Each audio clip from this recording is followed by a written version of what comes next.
You're listening to the Departure Lounge podcast with your host, Tom Whittle. Your ticket to the home of aviation podcasts. It's Sunday night, and you know what that means. A very good evening, everybody, to episode 20 of the Departure Lounge podcast here on YouTube and, of course, on Spotify if you are listening to this back. Hello to you. We have reached the big 2-0, so very happy about that, and it's going to be an interesting show this evening. But joining us in sort of the part of the team, you know him as the comments guy, it's Ian Hartley. Ian, good evening, welcome to the big 2-0, and are you well? Happy anniversary, yeah, thanks for letting me be comments guy over all these weeks. It's been fantastic. Really enjoy it. Yeah, I've just realised I didn't click the unmute button for yourself, so you may have to go over that again, but hello anyway. Alright.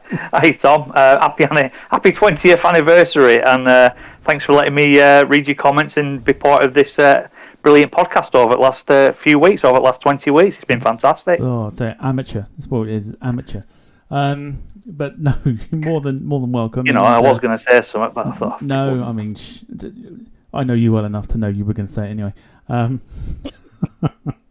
But no, it's amazing that we've got this far. 20 episodes in means we're only a fifth of the way to 100, so we're getting there very, very slowly. But also joining us, as you can see, he was co-host last week and is co-host this week. It is Steve. Steve, good evening to you. How are you? Yeah, good evening, Tom. Good evening, Ian, and everyone else listening. And thank you for having me on again this week. Absolute pleasure. So let's get into a little bit of housekeeping. Then we're going to do a little bit of news, and then we're going to talk about the future of aviation with our guest for this evening. So, as I mentioned at the top of the broadcast, we are on Spotify. So if you want to listen to this back at any stage and take us with you throughout the last 20 episodes, you can. The link is in the description below. So you can take us anywhere that you go. You also have our social medias on Instagram and Twitter if you want to give us a follow, a follow to keep up to date with what's happening with not just the podcast but just the channel itself. A nod in the direction of the channel's sponsor. We'll go partner, just because that sounds a bit better. Airliners. That's not airliners. Don't know what I was thinking of then. Airspotters. Yes, airspotters.com for constantly doing a fantastic job with their service for our modelling needs for those who collect them.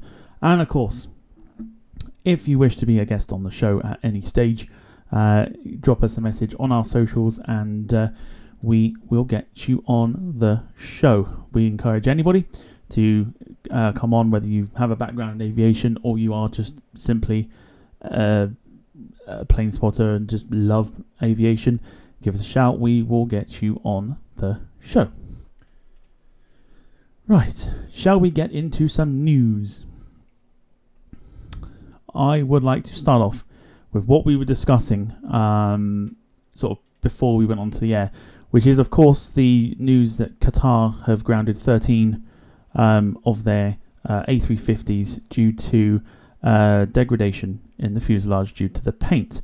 I kind of want to get your guys' thoughts on this. So, Steve, I know we were talking about this earlier. What do you make of all this? Well, yeah, this could end up being seismic for Airbus and anyone who operates the A350. If the problem is across the board, then there's going to be an awful lot of planes being grounded while they sort the issue out or ruling the issue out. Yeah, I can't imagine this being something that's going to stay just as just with one airline sort of thing. I think this sort of issue will start to roll out across the board sort of thing. So over maybe the next sort of week or so, more airlines will start to sort of realise what the problem is, and then kind of maybe try to do something about it, or even ground them and then wait for a solution to be found, because there isn't one yet, is there? Well, no, and certainly today was the first time in many years that Qatar felt the need to fly a 330 into Heathrow, which has been unheard of in recent times.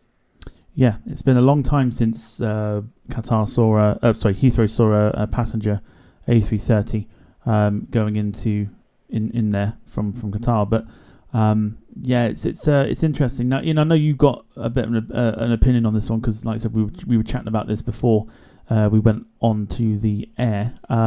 What's your sort of thoughts on this? Well, I used to be a car painter many moons ago, and when we used to paint things like caravans or whatever, any kind of like aluminium based metalwork, if we were doing a bare metal repaint, we had to start with what they call etching primer. Now, an etching primer is sort of an acidy type paint. You'd spray onto the bare aluminium, and it would create a key for the next layer of paint for the normal primers to stick to the body. Otherwise, it wouldn't stick to the aluminium. It would just peel off. So you had to start by using this etching primer. Now, the etching primer, I would imagine, it's sort of an acidy base type paint, and it actually eats into the aluminium. It doesn't just stick to the surface, it actually eats into the grain of the aluminium to cause this paint key, so you can paint the primer over the top. Now, I'd imagine if Qatar have gone to a specific painting, I don't know who paints Qatar's aircraft or whichever company's painted their A350s, they could potentially have just had either a bad batch of this etching primer, or they could have been using the wrong kind of etching primer. I really don't know, but I would like to think at this point that the actual problem is just with Qatar's aircraft, not with anybody else's. I seem to think because the paint's been affecting the actual structure of the fuselage, it's not going to be the primer and it's not going to be the top coat, because they won't actually be physically touching the actual metalwork. It will be the etching primer, which is the first point of contact to the fuselage. So I would imagine that there has been a problem with the first coat of paint what they put on the plane, and it's obviously having some effect to the actual fuselage. So that's what my opinion is anyway. So I might be totally wrong. Who knows? No, so a solution is waiting to sort of come out. So until then, yeah, I think the 350s are going to be staying on the ground for a while. So I was going to add to it as well. The problem is, if it is etching primer, if that is the problem, now it's going to affect the entire body of the plane, isn't it? It's going to affect the entire aluminium structure of the plane, not just sections. So I can imagine that if that's the case, that it's going to be really costly for somebody. Yeah, it's some setback after absolutely.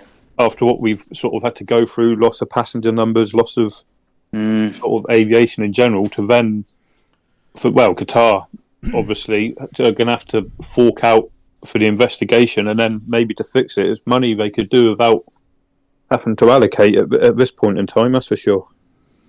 Yeah, it'd be an absolute. I mean, if it's actually damaging the actual aluminium structure, you can't just rub the paint down and repaint it. There's something else wrong, isn't there? So it's going to be a massive cost to somebody. Now we'll just have to see what happens, won't we? I think with that one. Yes. I think that's going to be the main thing, is to keep an eye on it, see what happens, and hopefully it's not going to become too much of a big deal for not just Qatar, but like I said, spreading across the board sort of thing. So yeah, we'll wait and see what happens on that one. A quick one to move on to is the Lufthansa CEO Carsten Spohr has thrown further doubt on the A380's return to the fleet by saying that it's evident that the aircraft won't return to service. We've seen plenty of this sort of type of news come out during the last sort of 18 months or so, given obviously the pandemic and that. And it looks as if Lufthansa are now throwing their hat into the ring to say that these guys won't be coming back.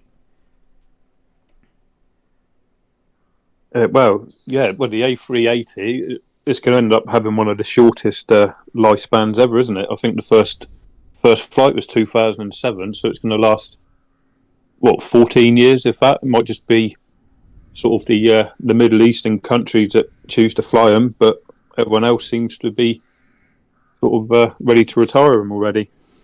It's on par with the A340-600, sort of being quite a short, not as short as the A380, but in terms of lifespan, you think that the first A340-600 entered service 2003, I want to say, something along those lines, and sort of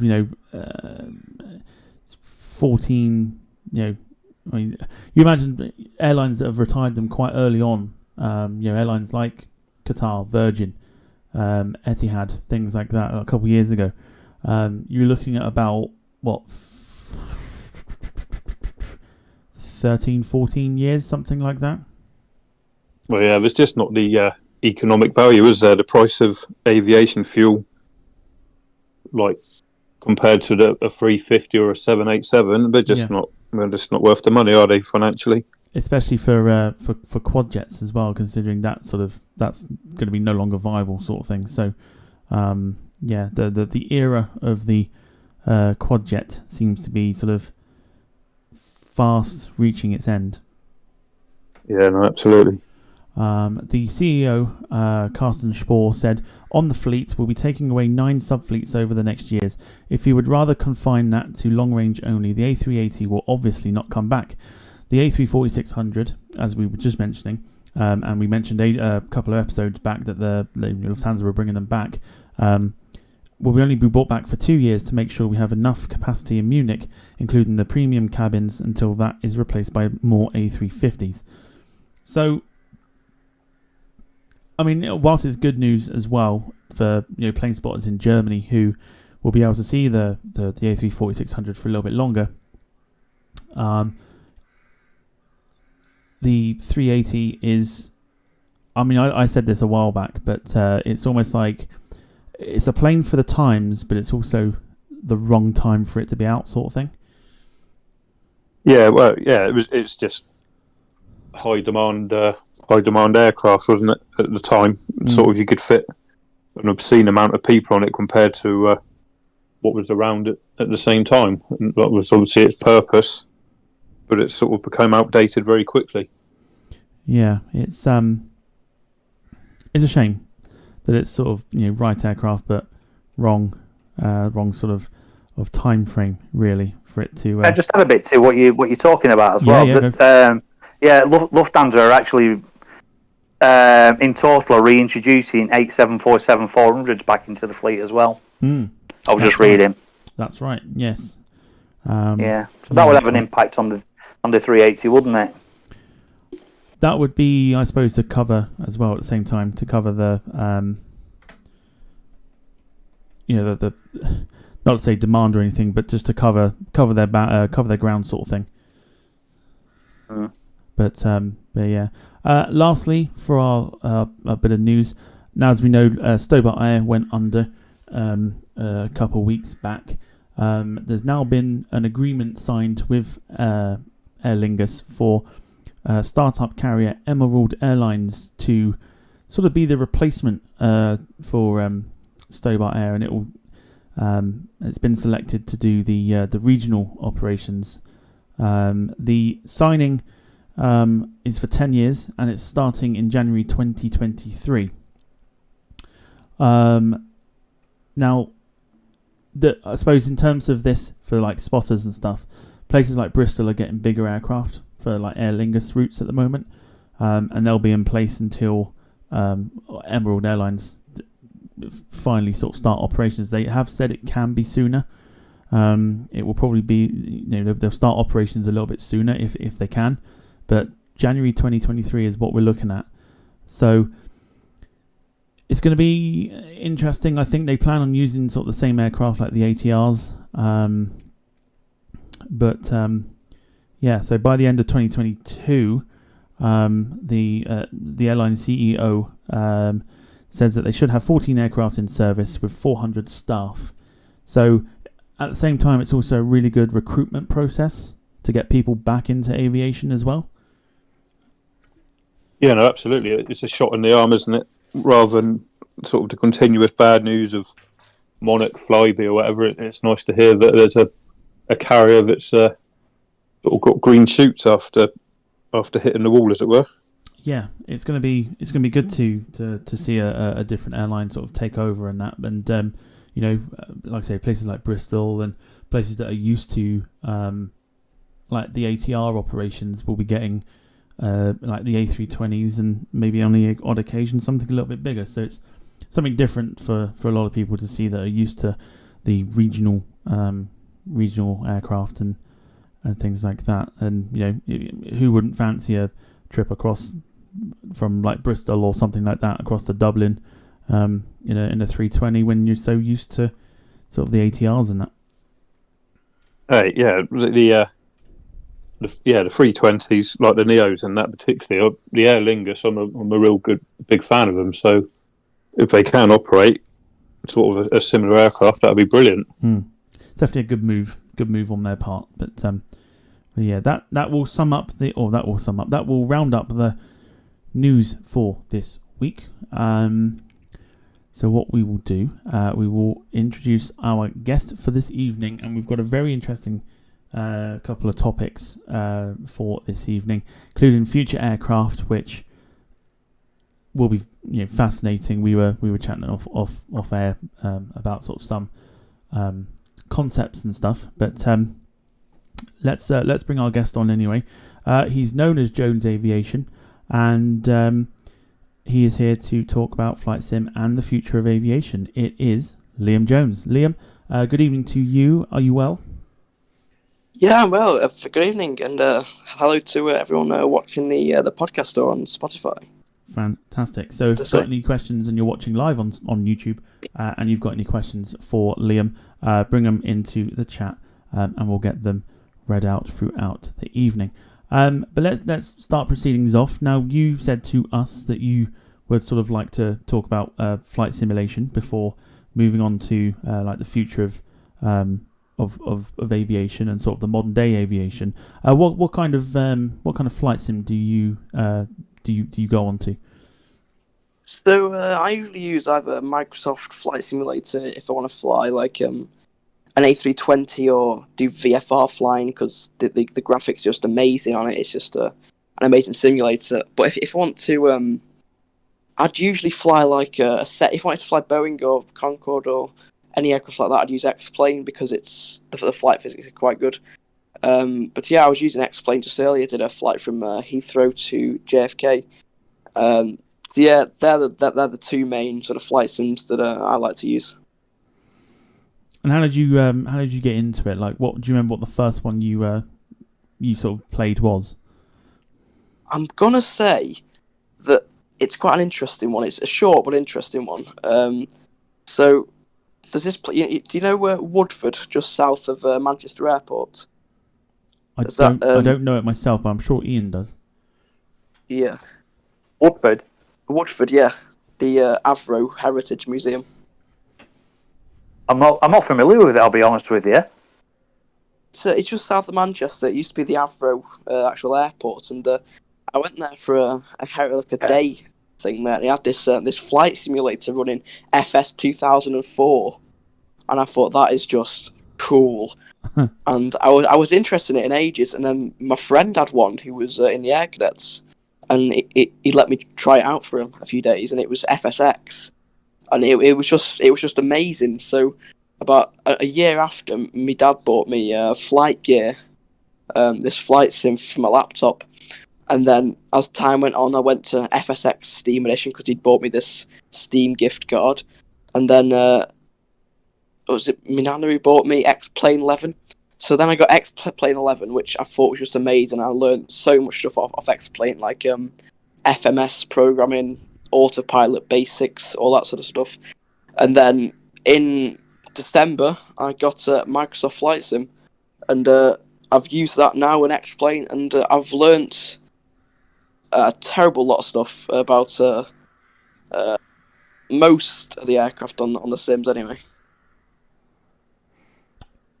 So yeah, that's fantastic. That's how I got to So both me and Ian have recently sort of jumped from Flight Sim X over to sort of the new Flight Sim. Since the new update, everything sort of runs a little bit quicker and a little bit better. So we're sort of, we're learning the ropes to that now as well. Ian, you spend a bit of time on this, didn't you? Yeah. I'm sort of learning ropes still. It's as much as it's a follow-on from FSX, it's a different game to play altogether. The problem I find is when I used to play FSX, I like my 2D cockpit, and I used to be fine with a 2D cockpit. But now that's not an option, so I'm sort of picking my way around a little bit more now, having to use a 3D cockpit, and also it's a lot more interactive, I find, and everything's different. So I've been playing it, I would say, a few weeks, but I'm still not familiar with it just yet. But I do really, really enjoy it. It's a really, really good game. Steve, do you do any flight simulations? Beg your pardon? Is Steve there? Yeah, no, I'm here. Yes, sorry. Right. I thought it had gone to pot then, but no. Do you do any flight simulators or? The only flight sim I've got is Real Flight Sim, which is on my phone, but it's still for a phone game. It's still pretty interactive. It's pretty good. Like, you can make it as difficult or as hard as you want, and you can take as much or as little control of the aircraft as you like. So yeah, it's not bad as a free phone game goes. It's pretty good. Yeah, I've heard of that one, especially a couple of like mobile ones like Infinite Flight as well. That's always a popular one for a lot of people, but never get my head around Infinite Flight. I've got Infinite Flight on my iPad and I can't do it at all. No. Oh yeah, just a case of tilting your phone the right way to get your direction and whatever. Yeah, it's the way you've got to slide your thumb onto the screen. Like, I mean, you can like adjust your flaps, but then you have to press something, slide your thumb up and down something else, and I just find it a lot of faff, to be quite honest. Real Flight's not quite as difficult as that. Might be worth a look. Yeah. I like my FS 220, 2020 rather. Definitely. Yeah, I'm starting to convert big time. I think from sort of having to be used to sort of FSX and, like you say, like the 2D cockpits and things like that, and going from sort of what almost now feels like a very easy game to play, where now it's you're learning how to start up a 320 or a 747 and sort of going through the ropes. So it's a lot to take in. Did you find that it was the same sort of thing, Liam, or was it a case of you sort of learnt one or two things before, so it's a case of just jumping in and just carrying on from there? I mean, for me, very different. When I went from FSX to X-Plane, I could not fly an X-Plane for the life of me for about 2 weeks. So yeah, that was a big transition. And then onto Microsoft Flight Sim from X-Plane. It wasn't that much of a difference, but you could definitely notice it, if you know what I mean. It was certainly noticeable, the difference of the actual physics. It's yeah, I do get what you mean. Would you have a favourite route and aircraft that you'd fly on it? Oh, a favourite route on Microsoft Flight Sim or X-Plane? Either or, yeah. Oh, I'm going to say Microsoft Flight Sim, Manchester to Gatwick in the A320neo. I don't know why. I just know the route off my head. I know the arrivals. It's just because it's so easy and you do it that often. It does. You sort of get used to it and you do it over and over again, and it just gets in your head, and then you just know what to do. It's yeah, that is probably one of my favourite routes doing it. I'm exactly the same as you there, Liam. I've got Manchester to Heathrow is my favourite one. And that's like you say, every time you download a new plane or something, you want to test it, you always go on the same route, don't you? That is exactly what I do, yeah. That's exactly the same as what I do, that, yeah. So a few people that are short haul fans, whereas I like a nice sort of long long haul flight. But I like to go to what would be mine if I had to sort of pick. Gosh, because I did a world tour, so it was about 80 odd flights on FSX going from country to country. And I think if I was to pick a favourite route, I'd probably go with something like, oh no, what was it? I think Heathrow to Copenhagen's a nice little one to do. Yeah, I've seen people do that actually on street. It does look a nice one. Yeah, anything within sort of like a 2.5 hours sort of run. So today I did Cargo Lux 747 from Luxembourg to Helsinki, and that was pretty cool because you can sort of appreciate the game a little bit more because you're at sort of the right sort of height, and you can score. If you've got the autopilot on, you can just sort of leave it. You can leave it running. And yeah, I don't know. I'm a big fan of doing long haul flights. Like occasionally, I'll just on FSX, I'd be like, let's do New York to Heathrow and just fly different sort of long haul planes just to see what it'd be like 777s and 350s and everything else. And recently, I'd done it with a Concorde, so I wanted to see what that was like. And I missed the simplicity sort of side of it with FSX, but after going off with going on the physics and how everything looks just perfect on Flight Sim 2020, albeit there's bugs and there will be bugs for a while, but overall presentation of the game is phenomenal, and I don't think I could go back to FSX now. I don't know if you're the same, Ian. If you've played 2020, love what it looks like, how everything looks, how it should do in real life. To go back to FSX, I don't think I could do it. It's a different animal altogether, isn't it? It really is. Yeah, it's a strange one. So, are you one of these people I suppose you're a bit like that's the best way of putting it is a bit like me, where you download a lot of stuff for the simulator to try and sort of make it as realistic, or do you just use it as it is? I do install some add-ons. I mean, I did have to do a complete restore, but I guess it unfortunately deleted all of my mods, so I'm having to restore them all again. But yeah, I do have upgraders for the sim. If I just check my community folder now, I have the fly-by-wire 320. If you haven't got that, definitely get it because it improves the A320 to almost study level. I mean, you can fly that and it feels like a real aircraft, even though I've never flown the 320, obviously. But yeah, it does feel really good. And I've got sceneries as well, if I'm just looking there. Got Manchester, the Mako sim, I actually bought that a bit ago, actually. And then I've got the Gatwick free scenery, which is just great. And some add-on aircraft as well, which it does really enhance the sim. It does make it more sort of universal to what you want to use it for. And yeah, it just makes the sim generally better, to be honest. Yeah. So I have sort of experienced a few issues with my 320. Ian knows all about this, but I've done something to it where the displays don't work on startup.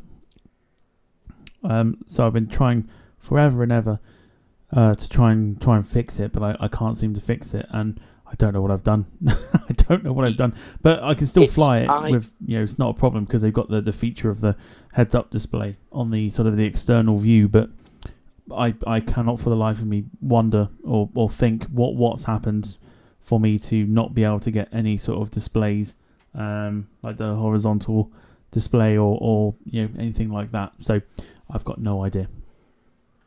I think your best friend is either a restart or, this sounds a bit silly, but the brightness might be down on it. Tried all that, and it still doesn't work. I think there must be something I've downloaded which has kind of bugged it out a bit, but I'll get to the conclusion. If you download the fly-by-wire mod, that may fix it, because that does enhance the A320 and it gives you a new model for the A320. Yeah, I've done that as well, but again, it still doesn't work, and it's a little bit annoying at times, but I can still fly. It's not a problem. So, but Yeah. what we'll do, we'll shy away from flight sim for the time being, and we'll get on to sort of the next kind of topic for now, which is an interesting one that's not been suggested in the 20 episodes that we've been doing this, and it's the future of aviation. Which, when we spoke to you on Wednesday, was a bit of like a, we sort of sat there and went, oh, okay, it's not been suggested before, so we'll have a look into it. And all of me, Ian and Steve have done just that. We've looked into the future of aircraft. None of us are impressed. No. Well, I'm not impressed with them, but we'll get on to those in a second. Just roughly give us an idea as to sort of how you kind of envision what the future of aviation will be like. My sort of idea would be if we got like a normal aircraft, like let's say an A320. This is just like a fuel saving technique. If you look, do you know with the Beechcraft Bonanza with the V tail? If you sort of add that onto an A320, it looks stupid, but it'll save a bit of fuel because of the I forgot what it's called now. It makes it it doesn't make it stable, but it makes it just stable enough so that a human can control it. And removing the tail, because the tail will always keep the plane like with tail down. If you remove the tail, the plane will nose over because the centre of gravity in the aircraft is more forward. So the tail will keep the aircraft down. If you take the tail off the plane, it'll nose down. So if you put a V-tail, it'll create more lift, which means less fuel that you'll need, but it'll also act as a tail, if you get what I mean. And that's just one of the ideas that you can use, just to minimise fuel a bit. But it looks a bit stupid, and there has been a few accidents with it. So you've always got downsides to everything. So and also with the public and everything, if they see this new V-tail and one has an accident, let's say, and crashes, then they'll think, right, avoid that, note to self. And that's what you got to think of, because there'll be always public interest in what someone does to an aircraft. So if you make a big difference to it, they'll say, oh, that was cool. And if it crashes, they'll go, note to self, don't fly on one of those aircraft. It's all about the trust and reliability sort of the aircraft. So you can have one thing, but then if something goes wrong, it can't be ever designed again. Yeah, it's something that we've sort of spoken about quite a lot before sort of coming on the show here. I know me and Steve, we sort of agree with, the planes might not look fantastic, but at least they'll get the job done. Ian, yourself, you are very sceptical about a lot of things, aren't you? Yeah, not just planes. I don't know. I just can't see it evolving into something what we can't see today.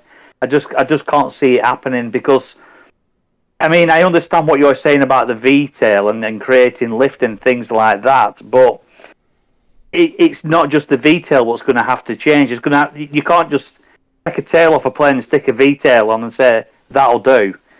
There's going to be a lot more to it than that, isn't there? Yeah, I think it's a lot more to it what we haven't really looked into, and there's going to be more to it than just sticking a V-tail on the back. I mean, what happens to you like horizontal stabilizers and things like that? Are they going with the tail, or are they staying on, or what happens? You see, if you put a V-tail, it would kind of act as a vertical stabilizer. So if you look on the Cirrus, it's got that tail, and it's got a tiny horizontal stabilizer on it, and that's what acts as horizontal stabilizer. I know you'd need a lot of systems to counteract this new sort of airflow, but it's a way of minimizing fuel a tiny bit.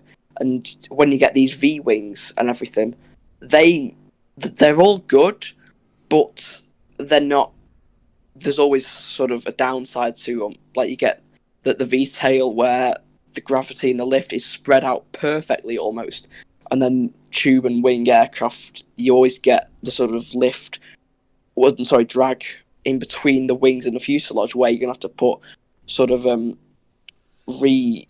the word for them? Sorry, the heavy structures to counteract that drag, to put the wings on the side of the fuselage, because I've looked into it with the drag and everything, and I've even talked to someone about it. And if you have a V-wing, it takes that out of it, and you get an equal lift and drag, which gives more fuel efficiency. It's always that balance between either stability or reducing cost. And how big would you say, just having a quick little think about it, how tall do you think these V stabilizer things would have to be? They'd have to be huge, wouldn't they? They'd have to be at least about 50 feet probably, or 40 feet, just to sort of maintain basic stability. And they'd have to be sort of a 30-degree angle each way, just to make that vertical stabilizer still a thing, and the horizontal stabilizer. Yeah. But do you think that say that was on what size of plane would you put that on? Would that be on, say, a 777 size plane, or on a 320 or something? Yeah. I mean, I'm no sort of Airbus or Boeing or Playmaker expert, but I'd like to say a 737 A320 size, and then you could adapt it for a 777 size, or yeah. So you're going bigger again, aren't you? But how do you think, if you stuck two of these things on the back of something that kind of size and they were 40 feet, I just don't think they will be able to maintain. They won't be able to maintain the structure, would they? I don't think they will be able to stick them to the plane, and I don't think they'd stay there. I really don't.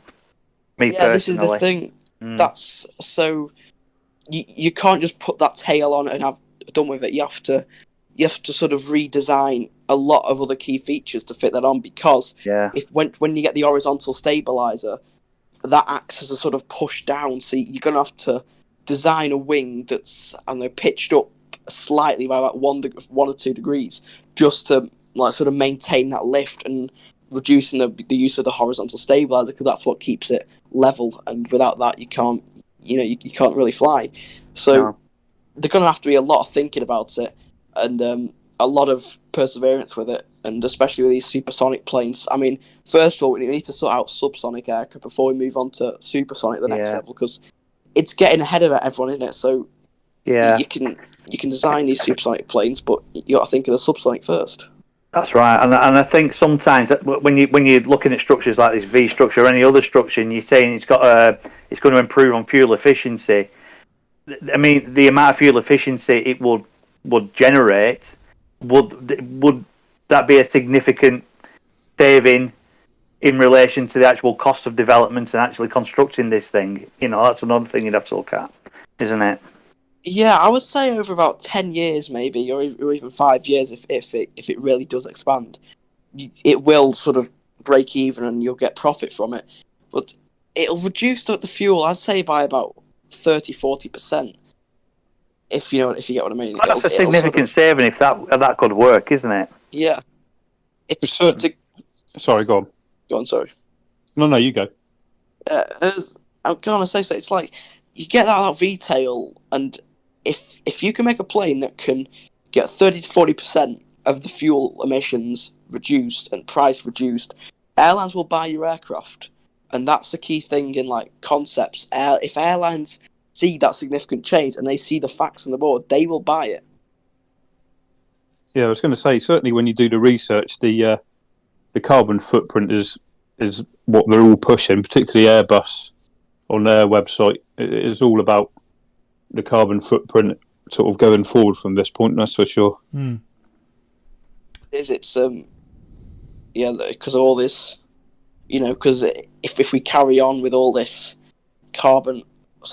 if you carry on with all this carbon emissions aircraft, first of all, we're going to run out of oil supplies, we're going to run out of fresh air to breathe mainly, and fuel prices will go up because of the lack of oil, and the economy will crash, which will happen in over a few years, obviously.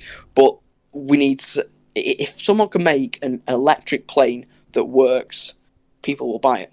That's the main line from Airbus and Boeing. And certainly hydrogen as well was the other the fuel they were mentioning quite regularly on like the internet and that. But I did see they've started with electrical trials, but they're only managing them to get them to go 500 miles at the minute. So it might just be a short haul domestic idea until they've managed to sort out getting a further distance on the batteries, as it were. Yeah, it's like a Tesla, isn't it? Really, a Tesla plane. It's you can get the battery in it, but how long will it last? I mean, this was my idea with this. A bit ago when I was a bit younger and stupid, I thought of designing an electric car with sort of an APU, but like a smaller sized APU, and 2 batteries running it. So whilst one segment's using one battery, you can charge the other battery, and if you break down, you've always got the APU. But it was a bit of a stupid idea. So I forgot about that. Well, it was good to try these things, but yes, yeah. In terms of sort of aircraft of the future, we've got a few examples, which we'll go through. I'm going to try not to throw up as I put these on the screen. If you're watching on YouTube, because some of these are horrific, but we'll get into them anyway. Starting off with sort of one of the more well-known ones, which is the Flying V. God, I hate this with a dying passion. It looks ugly. So this is a concept that will seat 314 passengers in the wing itself. The 2 engines are mounted sort of just behind and on top, and it's funded, or the research and sort of everything is funded by KLM. And it was conceived by Justus Benad in 2014 during his thesis project at the Hamburg Airbus plant, and KLM obviously backed the plane. And in July 2020, the scale they built a remote control model of the Flying V to sort of begin its tests. Now, as I said, I hate this so much because it takes away. I mean, any sort of concept takes away from me what a plane is, or what we've all grown up as. I know at some point down the line it's got to change, and some things got to change, but it just looks like a spaceship. I'm not interested in flying a spaceship. Hey, go on. You get on it and they'll say something like, later on we can propose your Captain Kirk today on the Starship Enterprise. Yeah, that's something that you'd hear from it. It's just a spaceship. Yeah, captain's log and all that. But it's not great. It says the passenger cabin, cargo hold, and fuel tanks are integrated into the aircraft's wing structure. Because of this unique design, the engineers claim, and this is probably the more impressive sort of factoid coming out of this concept, is that engineers claim that it'll be about 20% more efficient than the already efficient Airbus A350. So what are we thinking? Because if it's good for the environment and they're going down that way, and it's 20% more efficient than already an efficient aircraft, that can only be good. And I suppose, if it gets you from A to B, at least it gets you there. But I mean, if you saw this at the gate, what would you think? Well, it's a concept, and I think it should probably remain that way. I'm not a big fan of it. Like you say, it just looks like a weird spaceship. It doesn't do anything for me as it is, but it's 2035, isn't it? They reckon it'll be rolling out, so there's a bit of time to get used to it. Yeah, something like that. It's just, I don't know. I can't get behind it, but there's some dimensions as to how big it will be. So it'll be 55 meters in length, a 65 meter wingspan, 17 meters tall. As I've mentioned, it will seat about 314 passengers. It will take 140,000 litres of kerosene, takes up 160 cubic meters, and again uses 20% less fuel compared to the Airbus A350. Now, it's a long way away since this all come out, and I'm hoping that, like Ian is very sceptical of a lot of the future concepts, that this does stay as a concept.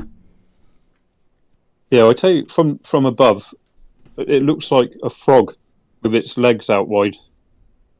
Like when you see a photo of it from above, it's just. Do you know what? I didn't even notice that till now. Yeah, I can see that. Yeah.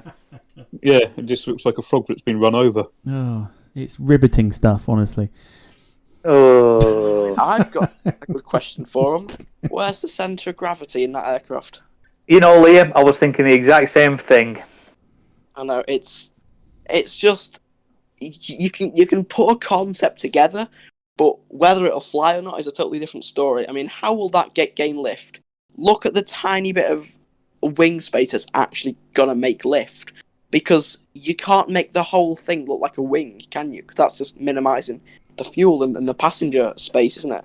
Really, it's just that's it's what they've looked just- at. It's basically just get as many passengers on it as you can, put them into the wings and stuff. Because if you look at the cabin, which obviously if you're not watching on YouTube and listening on Spotify, you won't see this, but we haven't got a picture. But if you look at the cabin, it's all forward facing, and I don't know, I don't get it. It's a bit. I mean, it looks like something that a 5-year-old drew at like under fives or something. It looks like someone has just got a pen and give it to a 5-year-old and said, "Draw a plane," and that's what they come up with. Competition winner. Yeah. Yeah. The Tell you where my approach. problem is with it. You've got two rows of passenger seats there. So you've got this. We can see on this picture here, you've got the left-hand side of the fuselage, haven't you? You've obviously got a mirror image of that on the other side, haven't you? Now, 300 and odd passengers, so you're going to have. It's going to be a single aisle down each wing, isn't it? With 2-3 seats or whatever on each side. I believe so. Yeah. Now, we all know a plane. When we've all seen planes coming in on a windy day and things like that, and it doesn't take much to knock a plane off kilter, does it? A breath of wind will knock a plane off kilter if the pilot's not paying attention, won't it? We all know that, don't we? Just because the aerodynamics and things like that. So, what happens, for instance, if for some reason one side of this plane could be because the actual passengers are on. They are sat in the wing in a sense, aren't they? They're actually sat in the wing, so they are sat on the outside edges of a wing. Now, what happens if a handful of these people, for instance, it might work out, I don't know, an average of 12 stone, say 60 stone of people or 80 stone of people decide all to go to the toilet at the back of the plane or to one side of the plane or something like that. Surely it's just going to knock the balance of the plane out, isn't it? Well, like you said about that crosswind idea, if you look at that, it's all flat, and if you look at them wing tips, they'll be a fair size. I'm looking at the picture on YouTube now. It's just, if that was in a crosswind, look how long it is. Imagine if that tried to crab. God, could you imagine like sitting in one of them, like going through a storm or something? Oh, Yeah, it'd just get took away, wouldn't it? It's like a kite almost. It is like a kite. Yeah, you're right. Stay there. I'm hoping that for the sake of humanity, that that this sort of stays as a concept.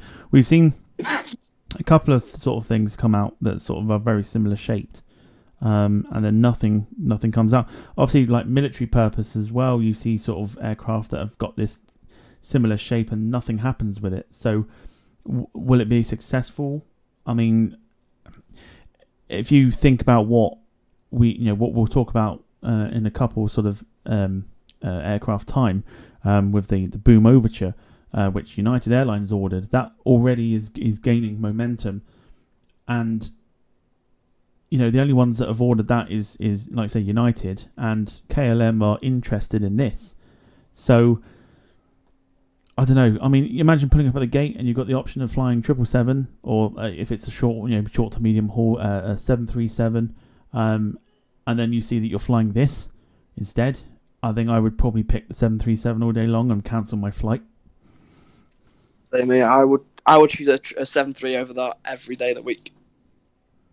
Yeah, no, absolutely. All in agreement. Yeah. Well, yeah. I mean, the only other thing is to say that a concept is a concept. I mean, every car starts at a concept, and we've all seen pictures of concept cars, and they're ugly, futuristic-looking things. They only actually pinch a handful of ideas out of a concept, don't they, to actually develop the whatever they are developing. So I would imagine that has got a long way to come, or a long way to go, before it actually even sees an aircraft gate, an airport gate, to be quite honest. Yeah, it's yeah.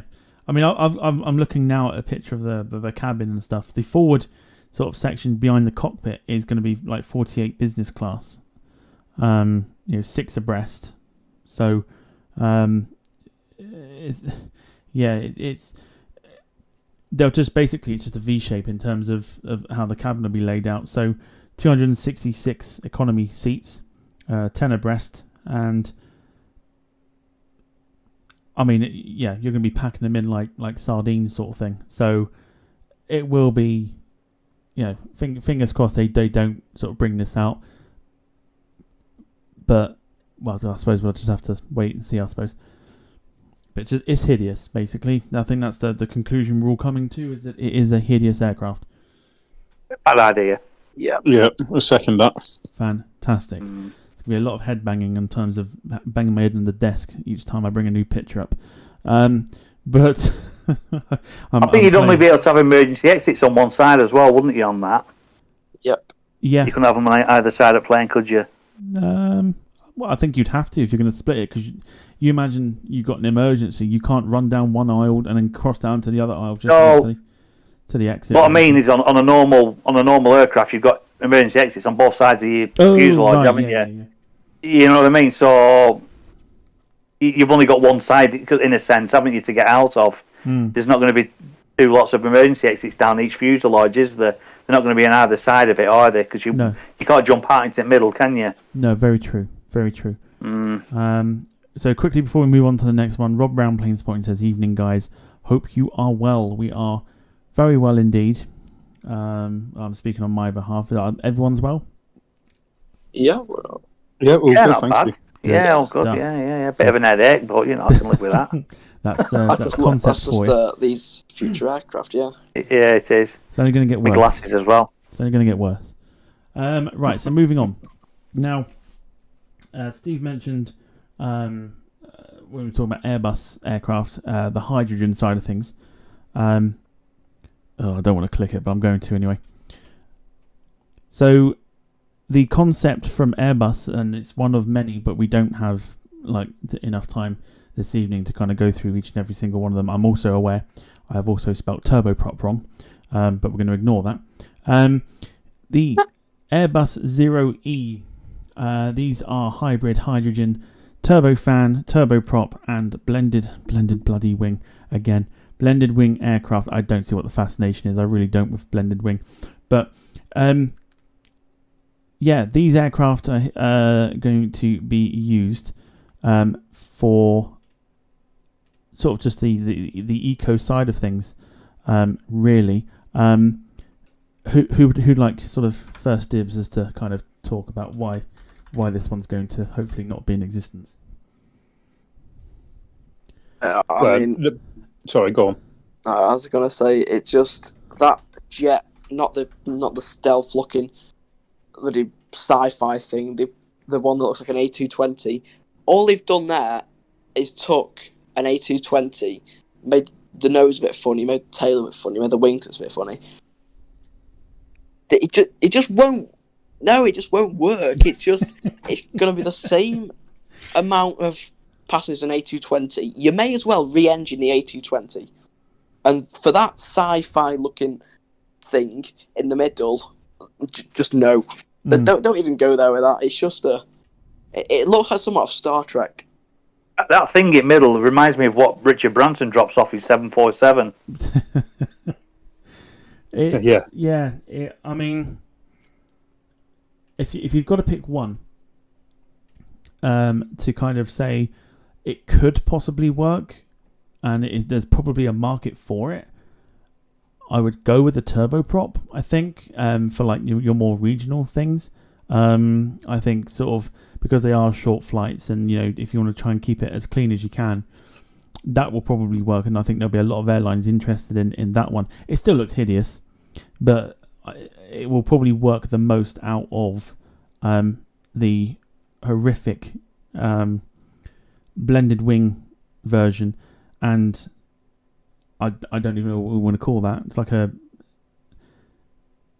drunk A321 or A320 or A220, whatever you want to call it. It does not look. I mean, those wingtips. I mean, I can't tell if they're supposed to be sort of raked wingtips or whether they're like a blended winglet or anything. And it's just, it's a real eyesore. And if this is the way that like future airliners are going to go, and like how you watch people that do like trip reports and stuff, and you're not going to see them go, well, fantastic, I'm get to go on a ZeroE today, and it's going to be like, you'll test it because it's the hydrogen and you want to kind of get an idea for what it's like to fly one, but man, oh man, looking at it gives you a headache. Yeah, I'd have to agree. The turboprop's got a degree of kind of familiarity about it, that we sort of have stuff that's similar. But the blended wing one, that's the kind of thing you used to shoot down on old computer games back in the 90s. It's absolutely dreadful. Oh dear. Yeah, it's almost like the very first sort of Ace Combat games. You always get these funny aircraft that you try and have to like blow up and things like that, and that kind of reminds me of like a really old sort of enemy from the old like PlayStation 2 games sort of thing. Yeah, absolutely. And PlayStation 1 games and that. But yeah, I think out of all of those, I think the most successful one will probably be the turboprop. Yeah, no, I'd have to agree. I say it's because it's not too dissimilar to what's already flying around, that it kind of makes it more appealing to myself anyway. Yeah. What I know you're probably dying to have an opinion here, Ian. What's your thoughts on these? I don't mind them. I really, really don't. That thing in middle, what you were saying about off Ace Combat, I totally agree. It's hideous. But the other two, I mean, what I'm thinking, going back, I don't know, go back 25 years ago, for instance, if you'd have seen a scimitar winglet configuration 25 years ago, what would you have thought? Or if you would have seen end of a 350 wing 25 years ago, what would you have thought? Would you have thought, Jesus, that's hideous, and left it alone, sort of thing? You know. Do you know? I don't think so, because believe it or not, like you mentioned the scimitar winglets and stuff. They've actually been around for a very long time, and not a lot of people know this. But the MD-11 had a very scimitar looking winglet, and I think that's where the inspiration for the scimitar one has come from. Is from the MD-11, right, because it proved to be a bit more sort of efficient, not too efficient. But it was an efficient sort of standard winglet with a small winglet underneath, so it wasn't as not like what we see now on the 737-800s and the Maxes and that, but that's what kicked it off. So I don't think it would be as, if you showed these aircraft back in the 80s and gone, right, Boeing have just designed 757 to bring onto the market, and Airbus are bringing out their, they're proposing the A340 and the A330s and that. And then like 1985 or something, and you go, right, here's a vision of the future. You'd be sitting there going, what were you smoking, sort of thing, Yeah. So. Oh yeah, I know these are only like the concept photos, but there seems to be an awful lot of wasted space, like where the final door is on the prop and the fan. There's a lot of empty room behind it without passenger sort of windows or whatever. Yeah, I've actually got better pictures on my screen at the moment of the turbofan jet. There's not a proper name for it yet, but the turbofan jet, and I don't know whether it's just the angle of the picture, but the wing tips will go with wing tips. I don't know if they're sharklets or anything, but they look far too long. It just makes the plane look absolutely hideous. But there's a few sort of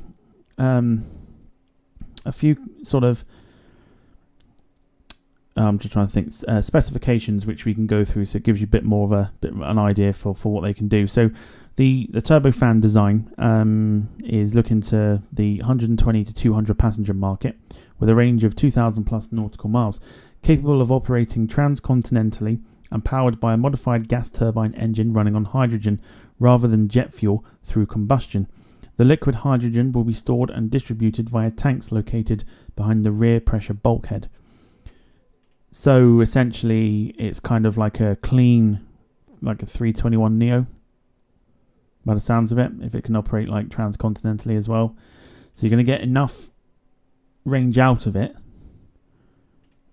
and it's clean at the same time. But it's I can't see that doing well. I'm out of all the ones that we've got, I'm confident that the turbofan one will stay as a concept. Yeah, quite possibly. Like Ian said earlier on, though, but there must have been aircraft sort of 20 years ago where we saw the photos and thought they were dreadful, and they've come to fruition, and they're actually quite pleasing in reality. But on paper, these look, well, yeah, they don't look overly brilliant, that's for sure. No, I'll tell you exactly what the turbofan one reminds me of. I don't know if you've seen them, but have you seen sort of the older sketches of aircraft like the 767 and the 747s and stuff, and how sort of out of character they look? No, I haven't. I'll have to look them up. So I haven't seen them. No. There's a website from like the Boeing museum type thing. They've got like model aircraft of like designs on how they want to do the 747, which looks like something that is out of like a kids game sort of thing. And things like that. So it's basically like models that don't look like how they should do. This to me looks like that's an A3. Like if someone said, right, here's an A321 that we're doing. We're going to get the first design out. Here's our first design. What do you think of it? That's to me is what this reminds me of, and it just reminds me of something that's just been. It's a rushed sketch sort of thing. To me. No, I've just gone online and had a look. Yeah, there's some. The original 747 concept was almost similar to the A380 in the way they were portraying it. That's right. Yeah. So that's what it looks like to me. It just looks like it's a rushed kind of way. Liam, I don't know what you sort of make of this. I think the only chance that, like I said, the turboprop's got a bit of chance, because if we can, most of the flights we do is short haul flights and it's short hops. And if we can cut down the emissions on that, we can save a lot of money. And most airlines will sort of switch that, like British Airways with their shuttle sort of thing. They will probably switch to aircraft like that, like E-Jets. But for long haul, I think we should stick to aircraft like the A350. I mean, I'm a huge fan of Airbus, and what they're doing, that A350, with the XWB is extra wide body, yeah. And that has sort of changed, like, the way we look at aviation. Like, we can go to Australia now with the A350-1000 with really, really not much. Well, I say not much fuel, a lot less than we used to. But I think we need to sort of focus on the short haul first before we go into the long haul. See, the short haul jets. That A320, A220-300 looking thing. It looks like you've just mixed an E-Jet 175. The Embraer ones with an A220 and an A320 and an A321. It just looks terrible. But that turboprop, like you say, that can. If you took the front propellers off of that and just made it like a jet plane as well, that would probably work as well. And if you had the prop version as well, that could be a step forward. But from looking at that Star Wars looking thing, I don't think we can. We definitely can't move on with something like that. Yeah, I'll quickly run through some more of the specifications, and then we'll sort of move on. So the turboprop design is designed to seat up to 100 passengers using a turboprop engine instead of a turbofan, and also powered by hydrogen combustion in a modified gas turbine engine, which would be capable of travelling more than 1,000 nautical miles, making it the perfect option for a short-haul trip. Now, I could see probably airlines like, I'm going off the top of my head, like an Emerald, once they get going and once they sort of grow in stature. I can probably see the reboot of Flybe, if that goes ahead, probably ordering these for like the shorter sort of inter UK flights, like from Gatwick up north, Scotland and Manchester and that. Maybe even like a Rigney as well. They'll probably do that. So I think there's an option there for this to be a success, because I think regional traffic at the moment, or the regional aircraft at the moment, needs a bit of an overhaul, and it needs another sort of competitor. And I think this would be a good fit for a lot of airlines, especially in America. Yeah, I've got to say, it would be, especially in America, they do a lot of short hauls there. If you added a bit more range onto that, it could become a really successful aircraft. I mean, it's like, even a few years ago, British Airways were operating 767s from Heathrow to Edinburgh, in Glasgow. And they have A319s that are maybe 20 years old. I mean, if we can replace them with these E-jets, imagine how much difference that could make to first of all, the cost and the sort of climate. It'd make just a huge difference. Yeah, I know what you mean. I just had a thought then.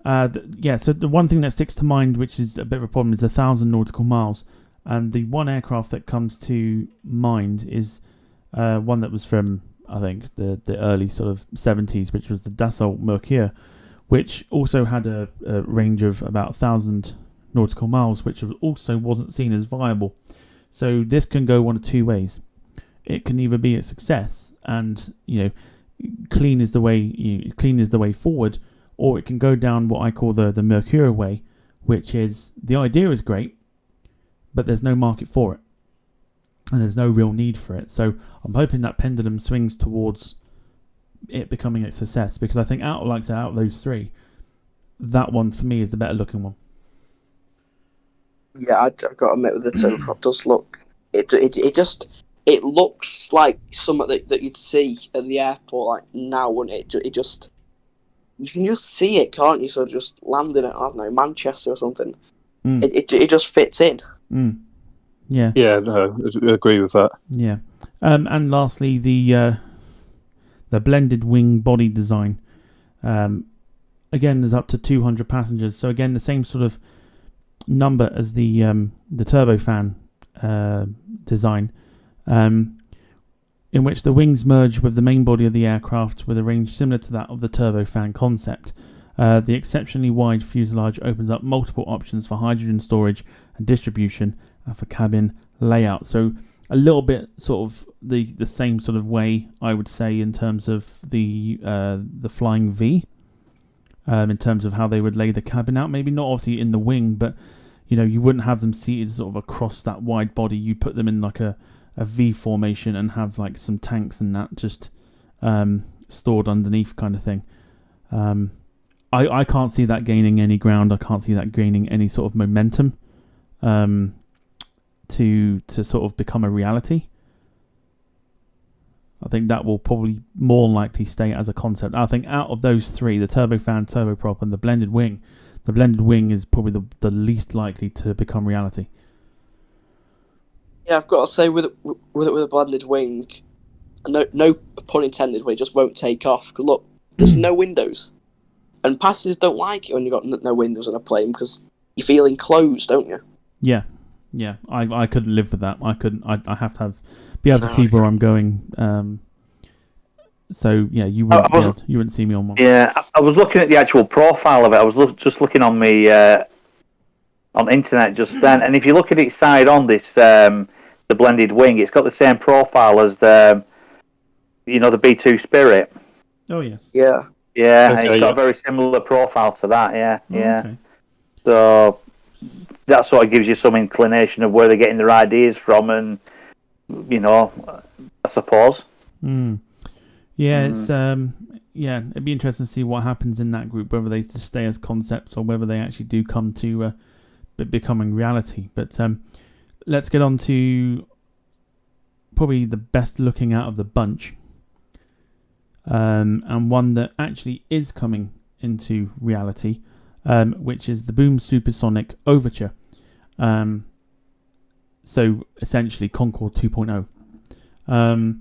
This is coming into service in 2029, so 8 years' time, supersonic travel will be returning. United Airlines have ordered 15 of these, with an option for a further 35, making it a total of 50, and these have a range of 4,500 nautical miles, allowing you to travel from places like Newark to London in about 3.5 hours, and even doing San Francisco to Tokyo in about 6 hours. Now, out of all the ones that we're going to see here, like I said, there are plenty of concepts, but we haven't got all evening to go through them.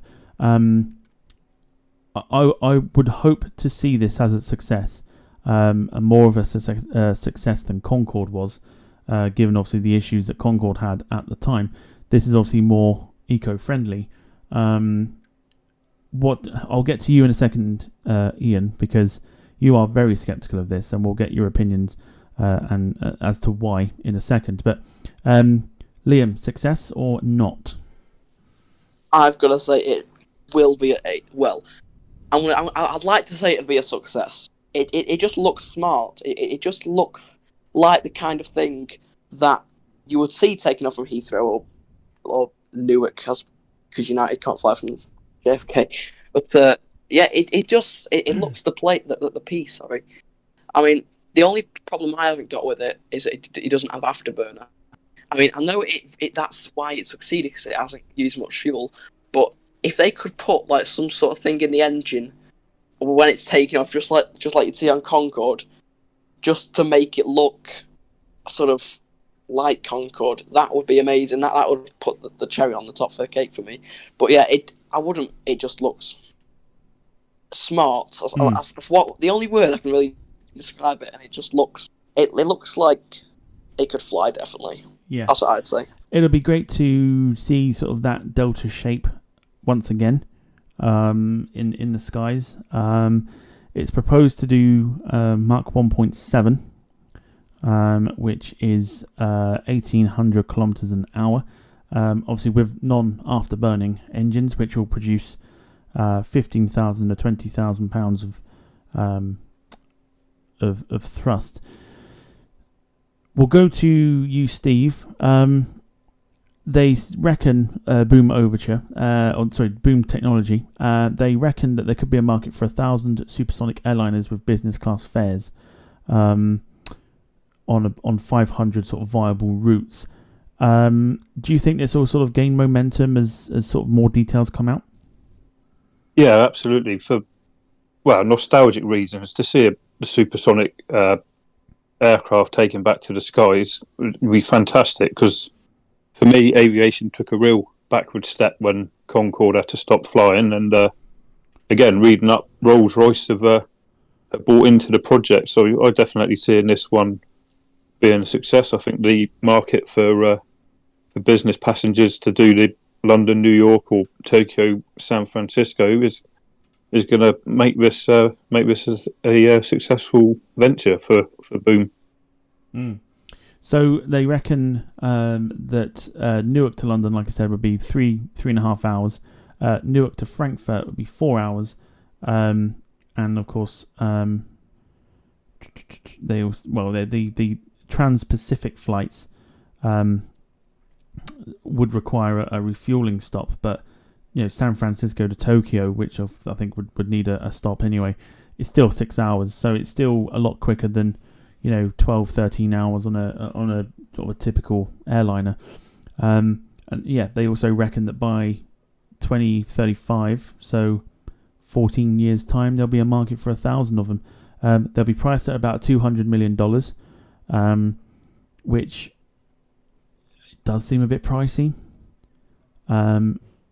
But they reckon that over the next sort of 10 years, once it enters service, if the demand is there, they'll assemble up to 100 aircraft per year. So they're expecting big things from this, and we know that obviously United Airlines have ordered it, and it's now come to light that sort of Japan Airlines have got options, and Virgin Galactic and Virgin Atlantic under the same group have also got options. So yeah, I think the clientele is going to be the same as the Concorde. It's going to be business people, well-to-do people, but the fares considerably less, isn't it? Your average Joe's going to struggle to buy a ticket on it, but for its purpose, I think it will be a success, this one. They will, yeah. So your average Joe will be, will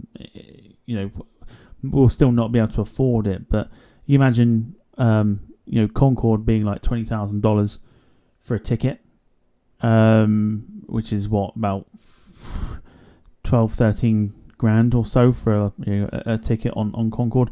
Whereas if you cut that by a quarter, or 3/4 maybe, that's what you'll get for the for this one, for the Overture. So you're looking at about $5,000 for a ticket, which is, I'm gonna hazard a guess and say about 3 grand. So it's affordable, but not as affordable as like a standard ticket. But you've got more chance of flying on this than you would have had on Concorde, just purely because of the price. So again, that clientele will be telling on whether this sort of does become a success. I really hope it does, because I think supersonic flights are needed.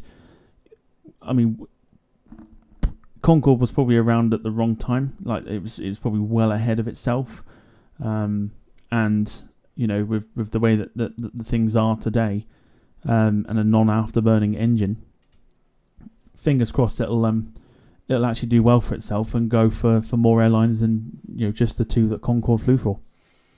Yeah, well, yeah. So as Leah mentioned, you can see it on gates at Heathrow and at international airports. It already looks sort of ready-made to go and have a market, definitely. And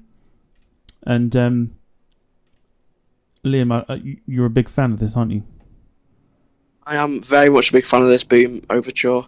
I mean, the only problem I've got with it, if you say it's going to be 15 to 20,000 pounds of thrust, that's about the same as the Typhoon. That produces 20,000 pounds of thrust per engine, and that has an afterburner increasing it to 20% more thrust. So, if you add a third of the weight of the Typhoon onto the Typhoon, that's what that is. But that's more, it's heavier. So then, if them engines can get it past the sort of Mach 1 barrier, where drag comes a serious problem, because when you fly sort of Concorde, when they went transonic, you have to climb quite steep just to try and get into the Mach 1 zone, because the altitude and stuff. If they can sort of propel it to Mach 1.7, I'll be quite surprised, because I mean, just to get the Concorde up to Mach 2, it could sometimes take a bit of effort, and a lot of afterburner. So if they can get that without afterburner, 20,000 pounds of thrust, I'll be surprised, because I think it's slightly underpowered. That's my only problem with it. Yeah. Now we'll get on to the sceptical side of things. Go on, Ian. Right. I agree with what Liam was just saying then about there's not just enough thrust in them engines to get it to, what was it saying, Mach 1.7? 1.7, yeah. Yeah, I just don't think it's capable of reaching Mach 1.7 with those engines. The burning, I've just been reading about it on Boom's website. I'm reading a press release, and they were saying that it's going to be 100% run on sustainable aviation fuel, wherever that is. Is such a thing as sustainable aviation fuel? And if this is flying to so many destinations around the world, if it's flying to, I mean, I don't want to pick on a lesser nation or anything like that, but if it's flying to somewhere like India, or if it's flying to somewhere like, I don't know, some kind of, even south of Africa or something like that, if it's choosing one of them as its destination, are these places going to have this 100% sustainable fuel in their reserve tanks just for this one aircraft? I wouldn't imagine they would, to be honest. It's I think it's a lovely idea, and I think like you two were saying, if it does come to fruition, it'll be absolutely fantastic. I don't agree with what you were saying, Tom, about we need supersonic aircraft. We don't need supersonic aircraft unless you're going to drop a bomb on somebody. Then have a supersonic aircraft. But I think, as far as flying's concerned, to go on holiday, go on a business trip, or something like that, I don't think it's really necessary. And I actually think that the negatives of what the airline industry is now trying to achieve through zero emissions, electric aircraft, new concept aircraft, hydrogen aircraft, I think this is just a slap in the face. I think this is just sticking two fingers up at what everybody else is trying to achieve, and I don't quite agree with it. I just don't think it's morally in the right place at this particular time, where we're facing a climate crisis and things like that. I just don't think we need aircraft like that. So you don't sort of see like an evolution of what we once had in terms of like Concorde, and finding a more sort of sustainable way to sort of fly at the altitudes that Concorde did? I don't think we need to. I don't think we need to at all. I just don't think there is a market for something like that anymore. Like you say, even Concorde was a fantastic looking aircraft, and it was an absolutely, it was a brilliant idea and things like that, but it was financially unviable, and they even admitted that. British Airways and Air France, the people who were flying Concorde, they were running it at a loss, weren't they? It was 90% of the time it was run at a loss. So how this can achieve the same kind of goal as what Concorde was achieving for a third of the price or whatever it is it doesn't sound financially viable either. I just don't think there's a market for it. I think there's a market for it in the sense that the people who are just absolutely minted and don't give two hoots about whether we all die in a cloud of bloody carbon monoxide or whatever, because you get people who are like that. Not everyone, but there are a few like that. And I think for them, I think it's absolutely fantastic, and they can, wave the Ferrari keyring in front of you and have a boom keyring on the end, say I've flown on this. But I just don't think that this plane is what the planet needs at this particular moment in time. I just don't think it's morally a good idea to have something like that under the the climate circumstances we're under, to be quite honest. I think we should be moving away from gas guzzling, whether it's 100% eco fuel or whatever. I don't believe that there is such a thing, but I don't think we should be investing into something like that, where Boom Aviation could probably spend all the money and go into partnerships with people like United or Japan Air and come up with something a bit more eco-friendly, rather than something which is just a Playboy's toy sort of thing, if you know what I mean. I think it divides opinions. Pillow Pilot says by 2029 will people want that aircraft, and it kind of echoes what you've just been saying. Listen, I mean, whether it's successful or not, only one airline so far we know has ordered it, and two have got the option to do that, which they haven't sort of properly taken. Yes, they've invested in the project, but they haven't actually gone ahead and ordered them themselves. So early days to sort of say that it's a success and that it will happen. And if it does happen, will it be around for a long time like Concorde, like Concorde, or will it be around longer than that?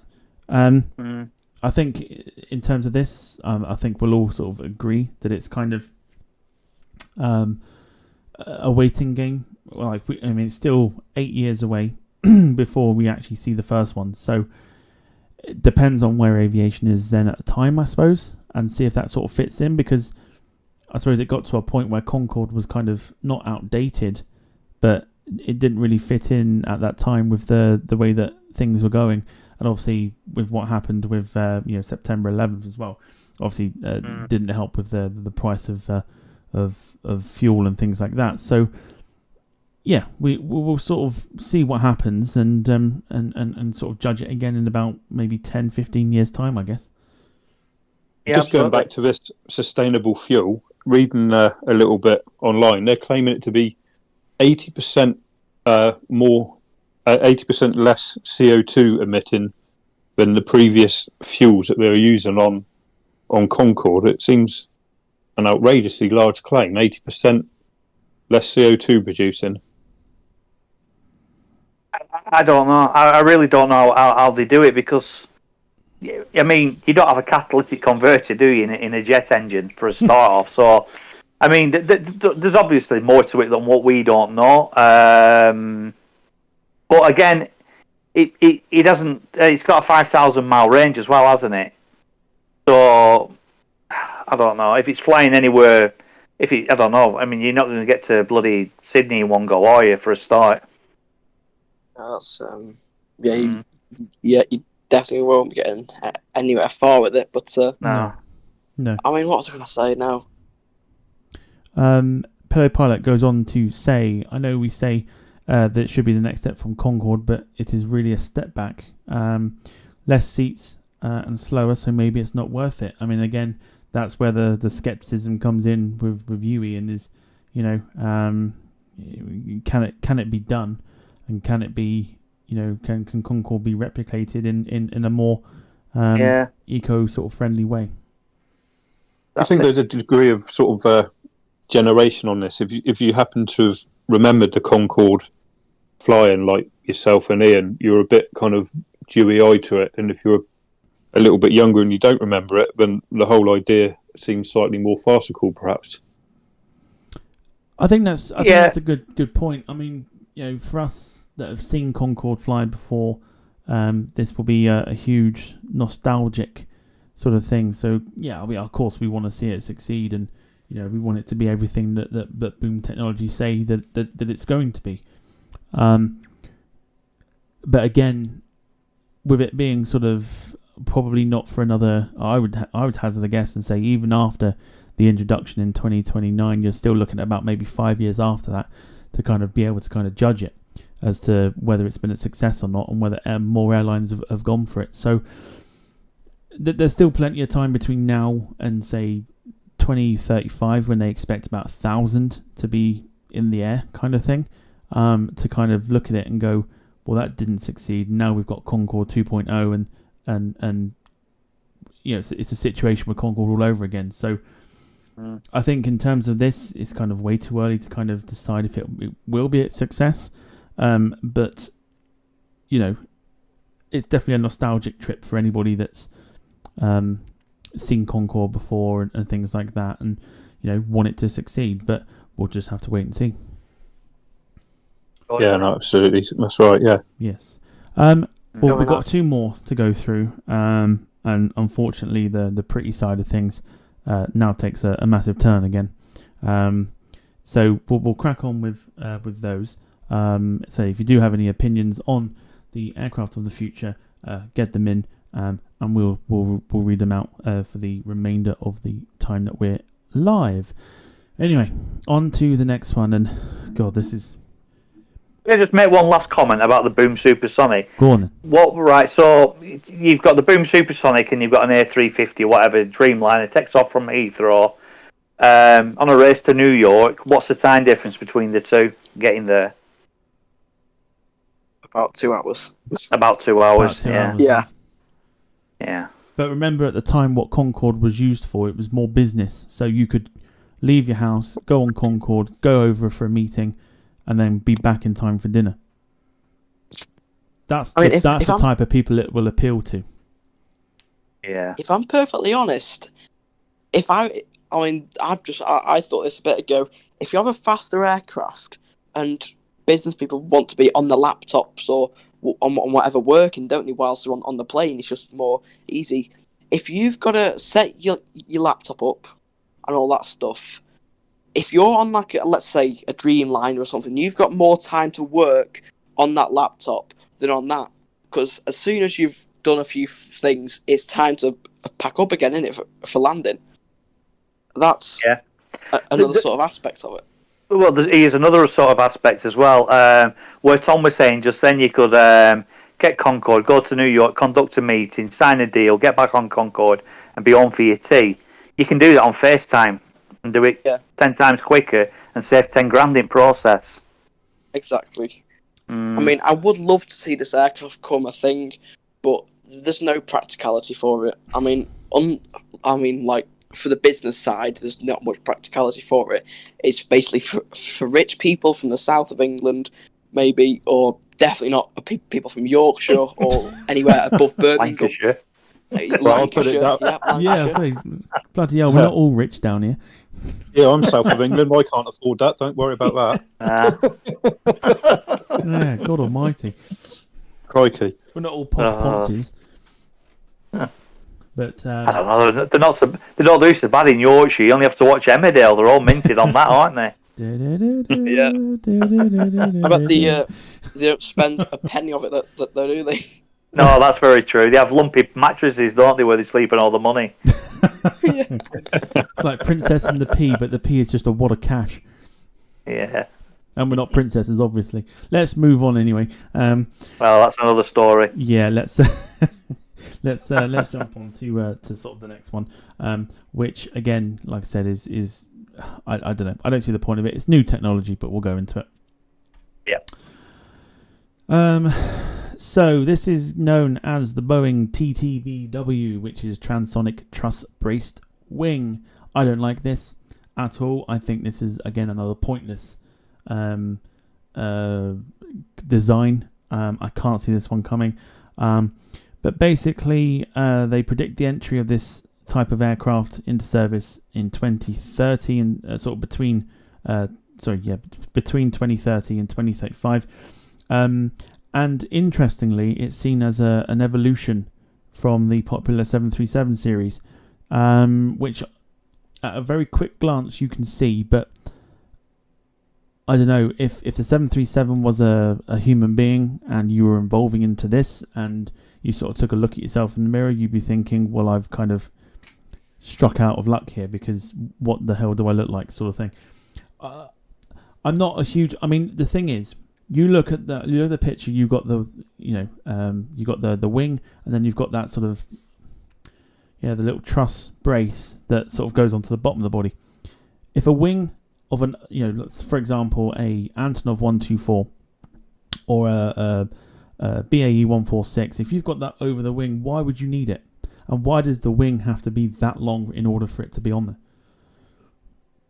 I think you've got a point with the wing length, but on the top they haven't really got a case, because if you look at a glider, obviously a glider doesn't burn much fuel because the wings are long, because the wings are quite long, so it generates more lift, obviously, and that's obviously the 777X's idea.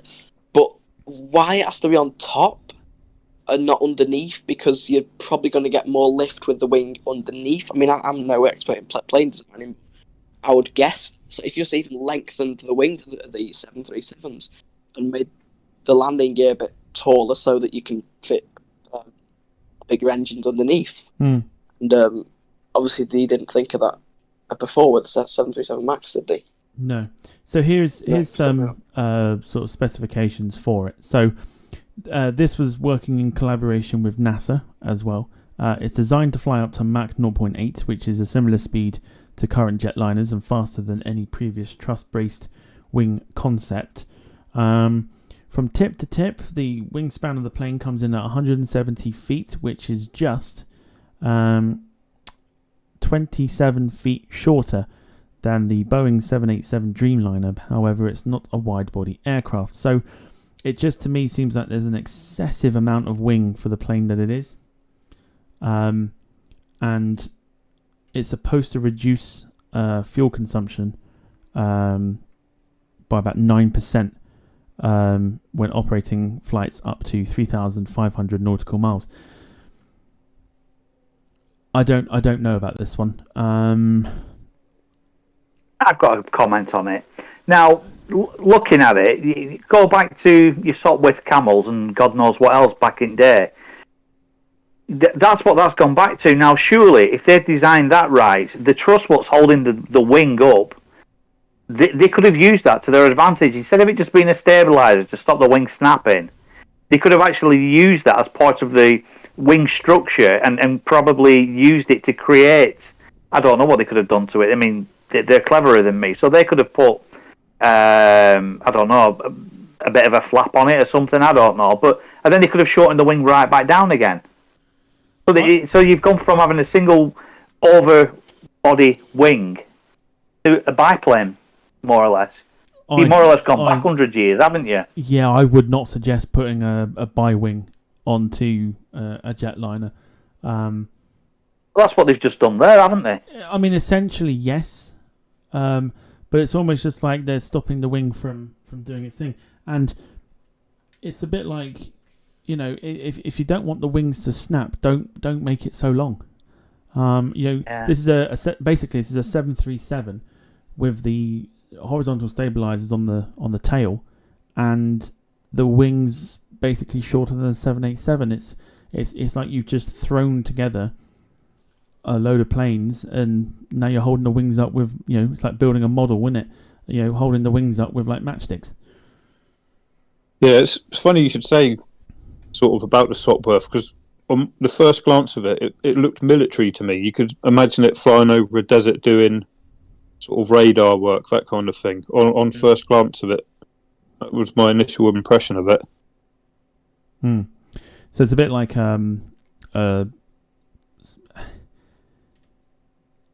yeah, I don't know what you want to call it. I know you got the Embraer version of what would be like a C-17 with two engines, but it is almost like a proper, like a surveillance sort of type of aircraft. But I don't know.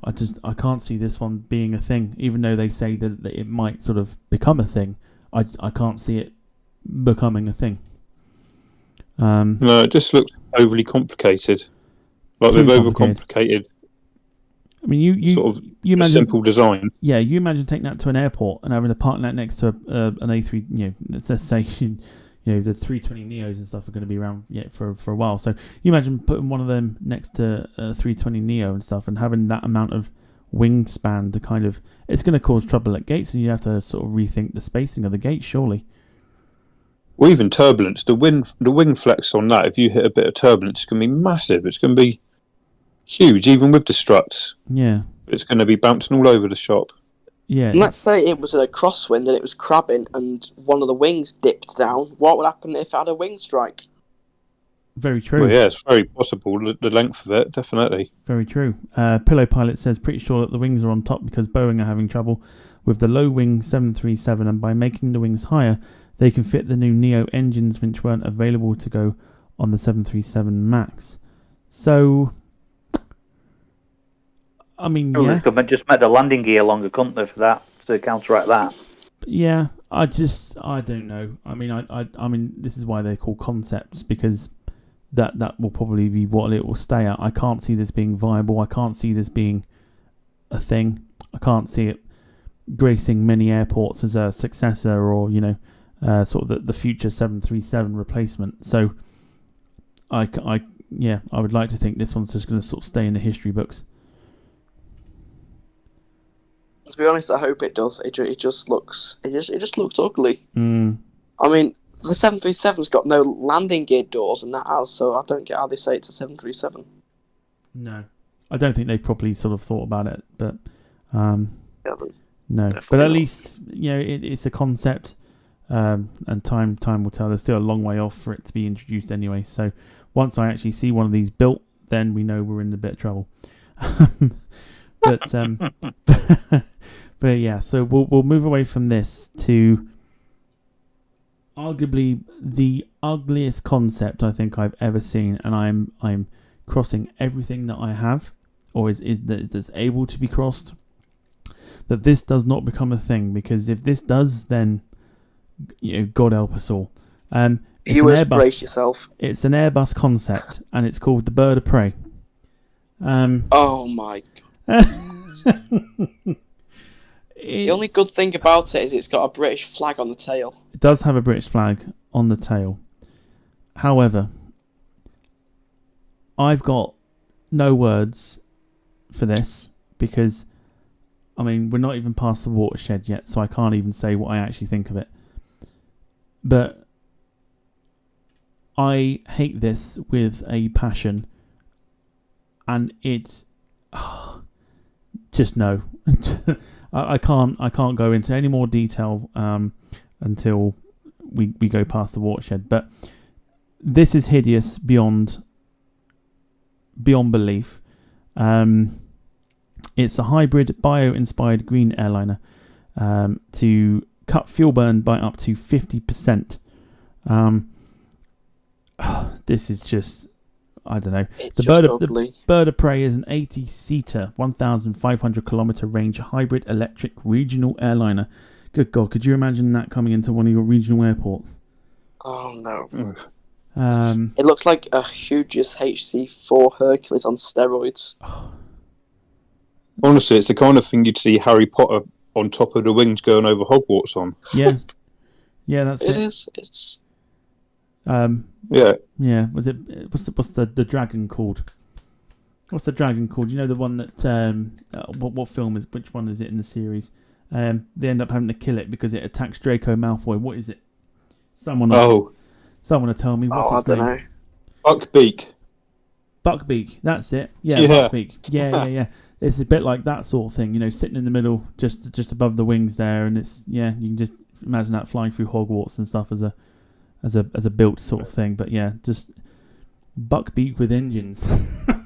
Yeah, I must admit, when I googled it just now, I had sat in silence for about 10 seconds, just with my mouth open. It's absolutely dreadful. Like, it's horrific. Who even designed this? Airbus, I believe. Yeah, but I just mean in general, it's just awful. Someone would have sat there and gone, "Let's make it look like a bird." But I really hope this doesn't come into play. I'm just trying to sort of do a last minute sort of search to see who done it. I see that Rob Brown Plane Spotter said next to him they'll have a concept with it that flaps its wings like a bird, and Virgin Atlantic have actually done that. They've designed a plane that flaps its wings to create energy. No. Yeah, I just thought no. No. Just fly into a hurricane and make the wings flex, and then you'll get energy. Yeah, or we might as well just make a huge paper aeroplane and be done with it. Exactly. But why don't we get like a slingshot at Heathrow and just pull this plane back and fire it like across the Atlantic and land it in JFK? Well, that's it. You got aircraft carrier technology, just stick it into the airports. Oh, yeah, all those old elastic band planes you used to get when you were younger, and you'd spin the propeller around and let it go. Just wind up as much as you can. You know, it gives a little a little indicator as to how far you will go, and then when you're there, just let go and hope that you get out of the way quick enough. So we have found the culprit to the designer of the Bird of Prey. It's British super yacht and industrial designer Rob McPherson. So boo to you, and take a long hard look at yourself in the mirror. And he says, when I was approached to see if I'd be interested in creating a vision for the future airliner, again, he's a super yacht designer, okay? A super yacht designer. And somebody approached him to design an airliner. Let's just let that sink in very quickly. I jumped at the chance, adding the brief was to create a concept which would be technically possible if we pushed ourselves to the limit, but futuristic enough to inspire. It was delightful to be encouraged to think freely, and could only be done with such a visionary client. Why make it a bird then? Judging by that aircraft, I think he may be the person who to design those swan boats that you see on like lakes and stuff. I would, yeah. So he designs the pedal boats. Yeah, pedal boats around like the lakes and like Hyde Park and whatever. And oh yes, I'm a super yacht designer. By super yacht, I mean pedal boats. I tell you what, it popped up as a saying like 20 years ago, an aircraft, you would have looked at the concept and gone, that's dreadful. What are they thinking? It actually came to fruition was the Beluga. If you'd seen a photo of that before it came out, you definitely wonder what they were thinking on that. But at least it looked like a plane. Well, yeah, I suppose so. But not a pedal boat that should be on the water. Yeah. I imagine that what you'd end up doing is you if this was a proper thing like in the air and that, you'd have to be the one pedaling the propellers. And if you don't pedal quick enough, then you obviously fall to your death. But the back end in that is a separate kind of button or a separate kind of lever, and you've got to, you ever go onto like pedal boats and stuff on like Hyde Park or one up near Ute and like Stanley Park and things like that, and you're pedaling along, and then all of a sudden, this to me is what it's like, what it should be. It's a kid's pedal boat. Exactly. And it sucks. It sucks big time. It's just. It looks like. I can't even describe it. It looks like an RC plane bought off Wish. It looks like someone's gone onto Wish and ordered a HC Hercules, and that's what's came. Let's pick up That's a good shout. A spruce goose. Yeah, and that comes in the mail. Another good comment. Rob Brown Planespoint says it's like one of those polystyrene gliders you used to push together. I had one of those. And I bet you any money it looked a lot better than that. It looked 10 times better than that, and it probably flew better as well. Yeah, they used to have a little plastic weight on those what you pushed on with a little propeller, didn't they? Yeah, that's it. And it was more fuel efficient because it was a sodding glider. So. But it's incredibly.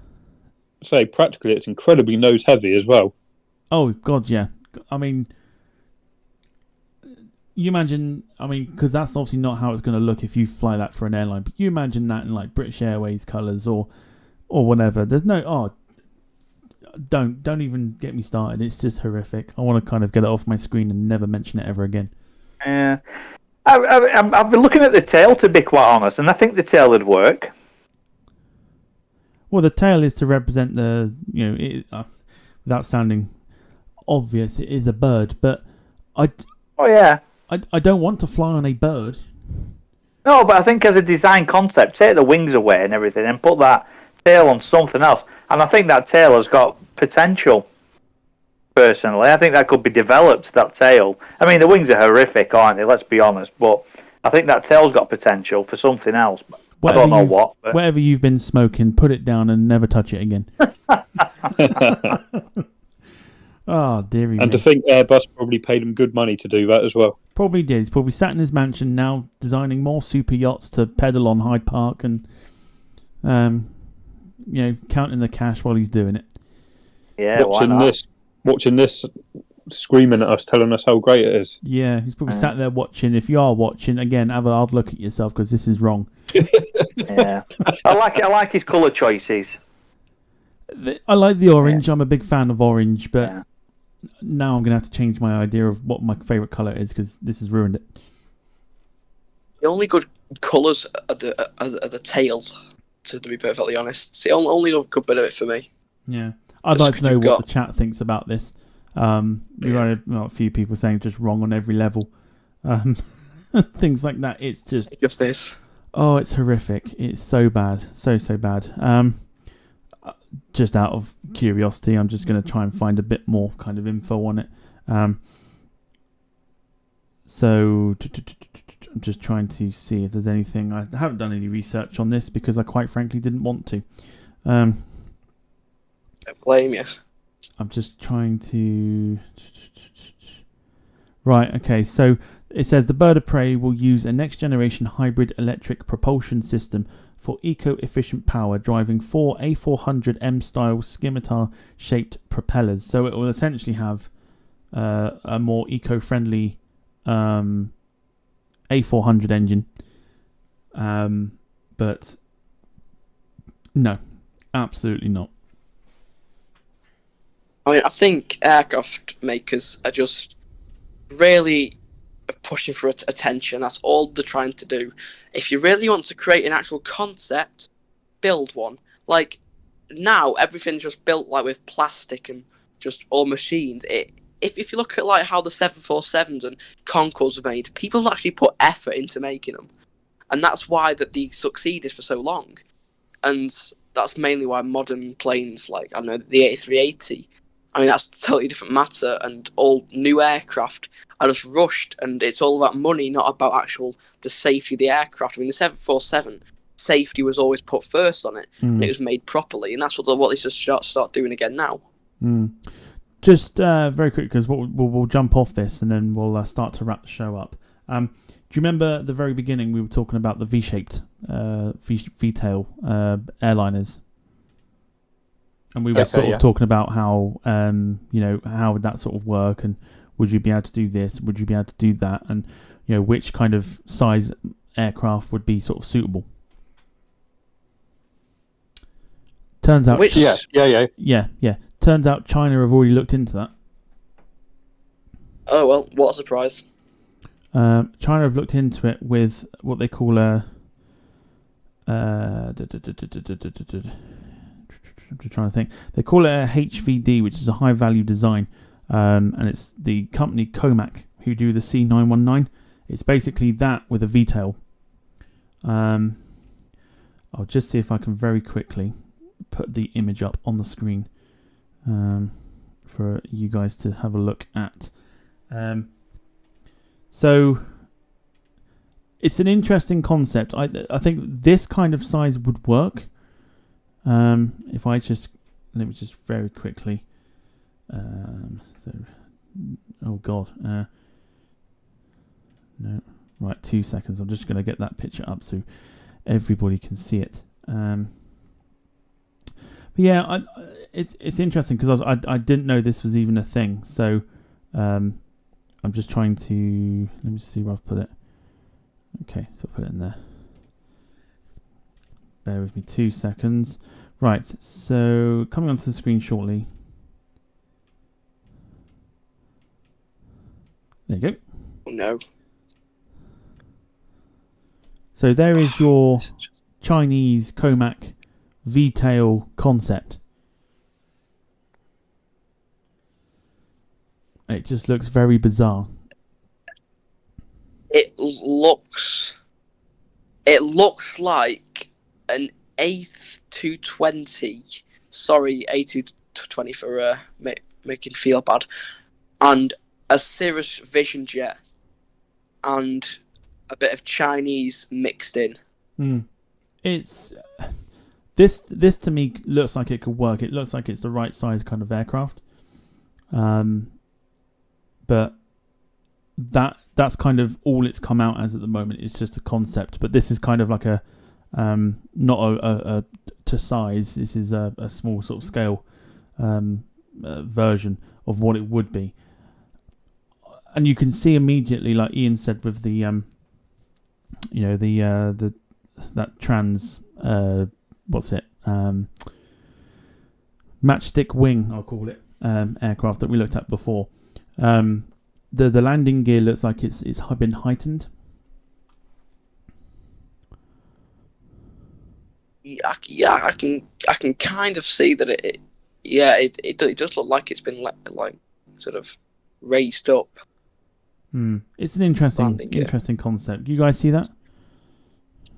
Yeah, it'd be interesting to see it from a different angle, wouldn't it?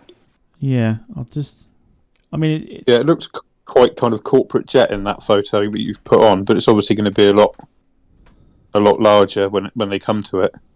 Yeah, I'll just see if there's... I mean, like Ian said before, all they've done is took an airliner and just put a V-tail on it.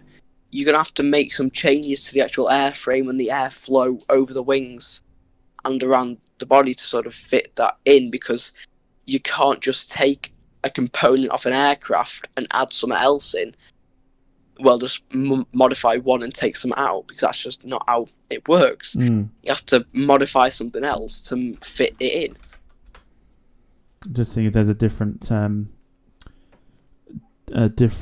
angle of it. I don't think there is. I think that's the only picture. It's a bit of a pain, but Yeah, that's kind of what it looks like anyway. But it'll be interesting. It'll be interesting to see if that ever comes to fruition. But that is, as far as I'm aware, what would be the first VTOL airliner.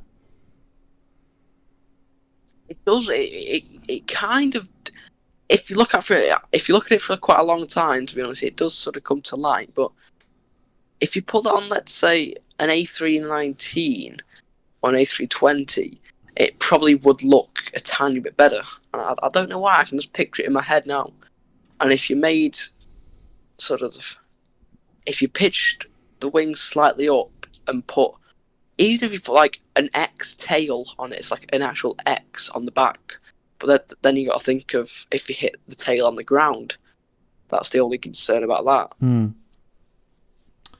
Yeah, it's one to think about for the future and to kind of keep an eye on as well, because it's one of those ones that you don't really hear about. But whether that will come into play or not is another story. But it's been a fascinating look at the future of aviation, and how much we've mocked it. I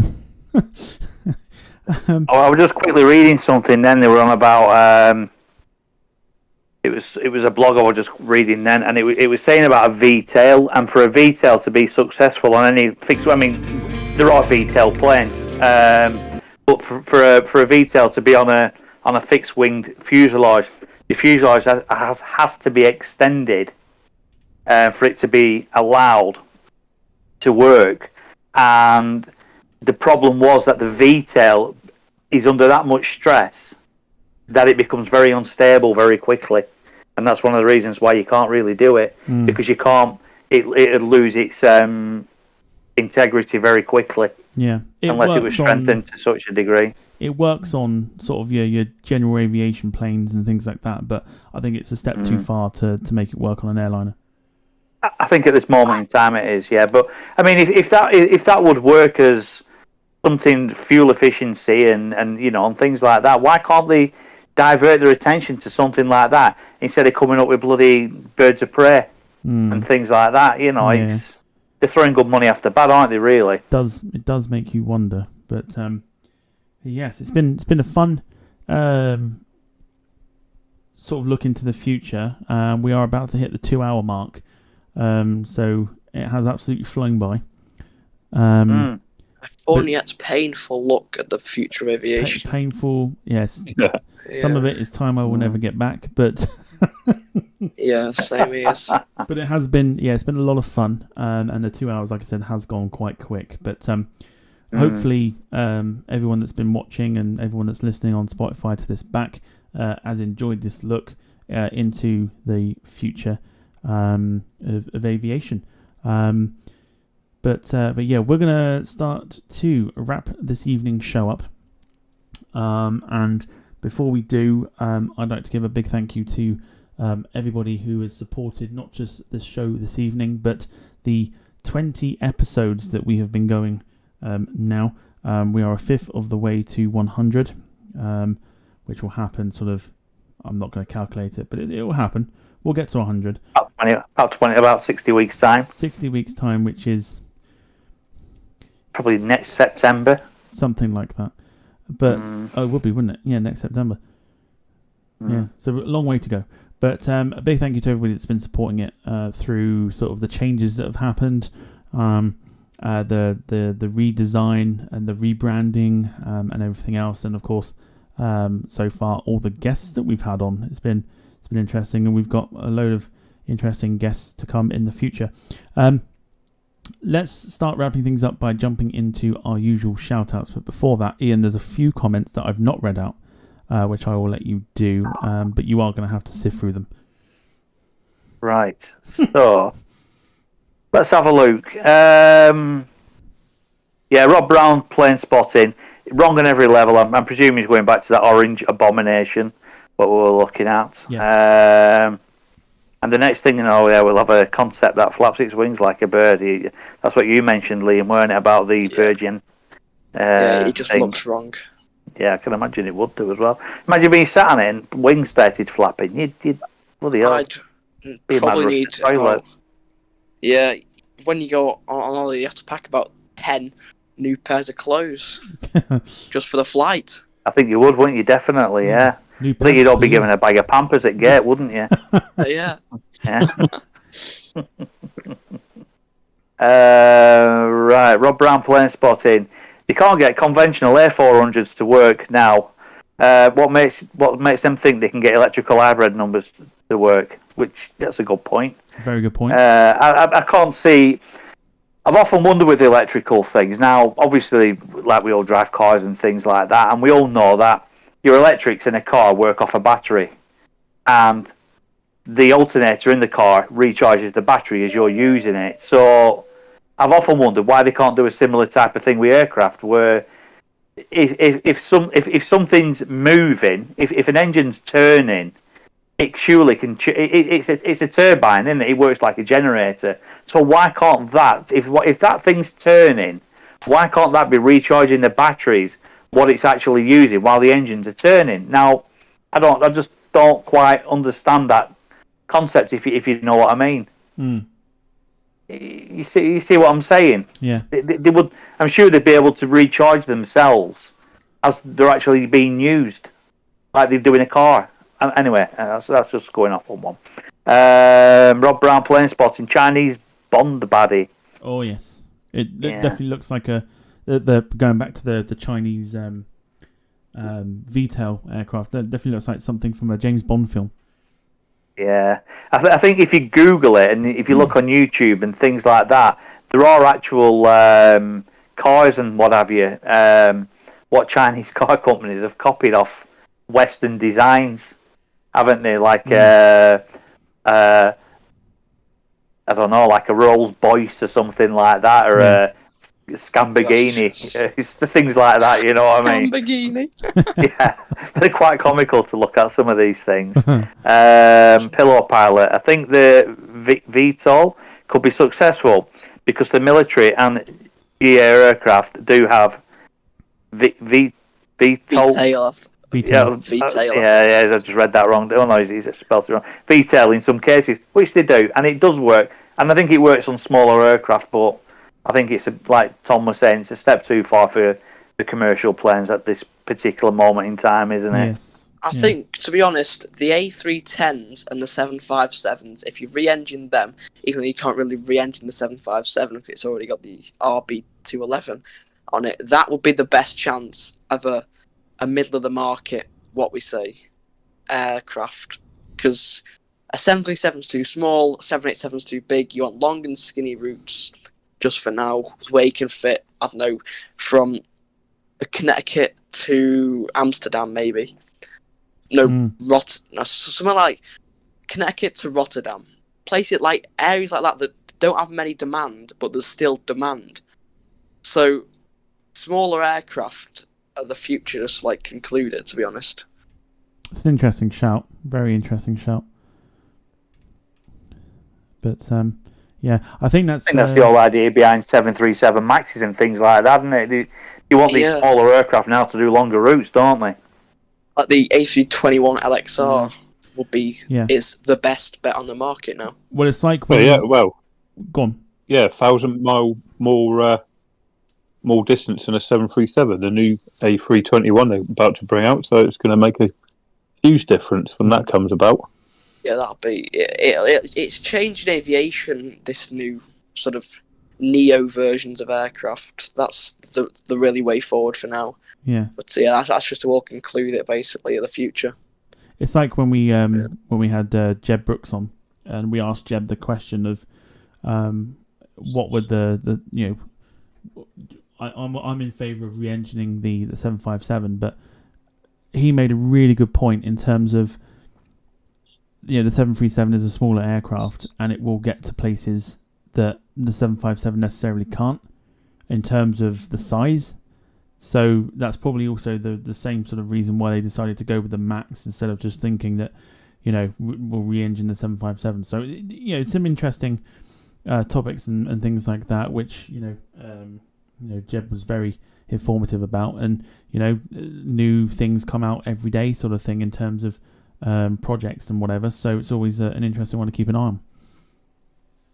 yeah, it's very interesting subject. It's always constantly changing, like you say. Yeah. I always keep an eye on what's going on with all this aviation stuff. But yeah, smaller aircraft, more efficient, bigger engines, bigger bypass ratio, quieter, more fuel efficient.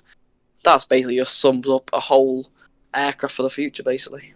Yeah. Fantastic.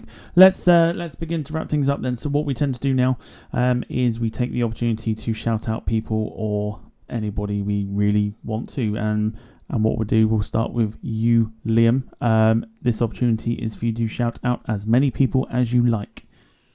Well, I might start off by saying if you haven't already subscribed to the Departure Lounge, definitely do. I mean, I'm privileged to be on the episode 20 of the podcasts, and to be honest, the progress is going really well. You put so much effort into these podcasts, and if you could be on 1,000 by, I don't know, a month now, that would be, you could, this chat, I feel like this channel's very underrated, because what you do for like aviation stuff, and every you've covered loads of different topics. You need a lot of credit for it, to be honest. I mean, every Sunday you're giving up your night to interview interesting people, unlike myself, about various topics of aviation. Yeah. If you're watching this back, please, subscribe to the Departure Lounge, and also a Pillow Pilot in the chat, a very good friend of mine. Also, do go subscribe to him. We need to get him up to 100 subscribers, hopefully soon. And onwards, he does very better content than me, and he doesn't get much credit for it as well. So if you do like flight simulations, VATSIM, and you want to learn how to fly almost every single aircraft that it's actually interesting, go check out his channel, because you will learn a lot. And trust me, most of the stuff I know now about flying the Airbus and most aircraft in Microsoft Flight Sim, and learning a lot about many other aircraft, he's taught me. So please do go and drop a subscribe, and say hi to him, and he'll be very appreciative of it. And you can join his Discord as well if you go onto his channel. And I think I also should give a good friend of mine from school, the Cheshire Plane dude. He does some interesting content with plane spotting. And to finish it all off, I'll give me the mate a shout out. Aviation and automotive. He does plane spotting videos as well, and as well as some Roblox videos, which it's and car spotting videos. Fantastic. Yeah, so that's it for me. No, fantastic. Very kind of you to shout the channel out and recognise the hard work that goes into this, not just the channel but just the actual podcast itself. So yeah, very, very kind of you to do that. Who should we go for next? Because I tend to forget about him a lot. So we'll go Ian. You're up next. I just say thanks to Liam for a fantastic show tonight, and thanks to yourself, Tom and Steve, for hosting the show, and thanks for letting me be part of what is episode 20. And I'd just reiterate what Liam was saying, that if you haven't subscribed already, subscribe. And if you like looking at pictures of planes, you should subscribe to the Plane Place on Instagram as well. Yes, Ian will put that. That's a cheeky plug. Ian will put that into the chat. He'll put his name into the chat for anybody that wants to give him a sub on or a follow on Instagram. Yeah. So yeah, he'll do that now. Steve, now's your chance. Yeah, well, first of all, to Liam, thank you. It's been very interesting. We always sort of habit of going nostalgic rather than into the future, so it's been a real eye-opener and an education. So thank you for that. Thank you very much for putting up with me for 2 hours. Nah, not at all. Tom and Ian, just to reiterate what Liam said, to get to 20 shows, sort of, I've been listening for probably half of those, and they've got better and better from when I've listened. So, sort of well done to you both for putting on a really good show each week. Thank you very much. And finally, I've got my brother into watching it. So a shout out to my brother Martin as well. And that's me for this week. Thank you. Fantastic. I would like to give some shout outs to everybody that watched this evening for the amount of time that we've been going, which is 2 hours and 11 minutes, approaching 2 hours and 12. So big thank you to everybody. I said at the beginning, a big thank you to everybody that supported the podcast over the 20 episodes that we have done. And yeah, it's only going to get bigger. Hopefully going to get a lot bigger from here. We've got plans to go onto a video style podcast. That's in the works. But we'll let you know as of when that happens. So you'll get to see my lovely muggy face as well as everybody else's. Possibly not Ian's, because Ian will be in his comments corner. But you'll see everyone's faces, and it should be something a little bit different. So we'll let you know as and when that happens. Some more shout outs. Liam for joining us this evening in a look to the on the different sort of spectrum of aviation, because like Steve said, we go back all the time, but this time we've gone forward, and I'm now going to have to wash my eyes out with bleach, but appreciate your time being on. Not a problem. I've enjoyed it very much.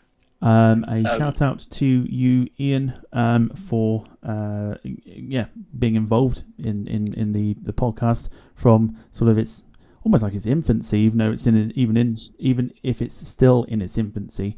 You've been around since episode 6 or 7. So yeah, you've been around for a while. You've doing a cracking job, and it'll continue for a long time. So shout out to you. Shout out to Steve for stepping in as co-host again and doing a not a job. problem anytime. And shout out to all the key workers, NHS and delivery drivers, and everyone else across the world who is a key worker during this difficult time. Keep at it, and hopefully fingers crossed there'll be a way out at some point. But I think that's going to do it.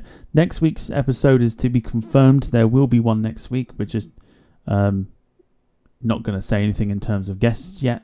So keep an eye on our socials for that. If you're not subscribed to the channel, do consider it. It'll be a lot, be appreciated. Ian has put his Instagram in the chat. If you want to give him a follow, we will do this again next week, Sunday, 7 p.m. UK time, for episode 21. But for now, we will say our goodbyes. So we'll go around the room again. Liam, do you want to say goodbye to everyone? Yeah, well, thank you very much for watching for this long period of time. And thank you very much to everyone watching and people watching on Spotify. Well, listen on Spotify, you can't really watch Spotify. But thank you. Thanks for your time, and goodbye from me. Ian. Just same as Liam, really. Thanks very much, everybody, for tuning in and listening to what's been a really, really interesting couple of hours. I'm going to go off and get onto my flight sim and find myself a concept plane to download. Preferably an orange one with wings. Breaking news, Ian will not be on next week's show.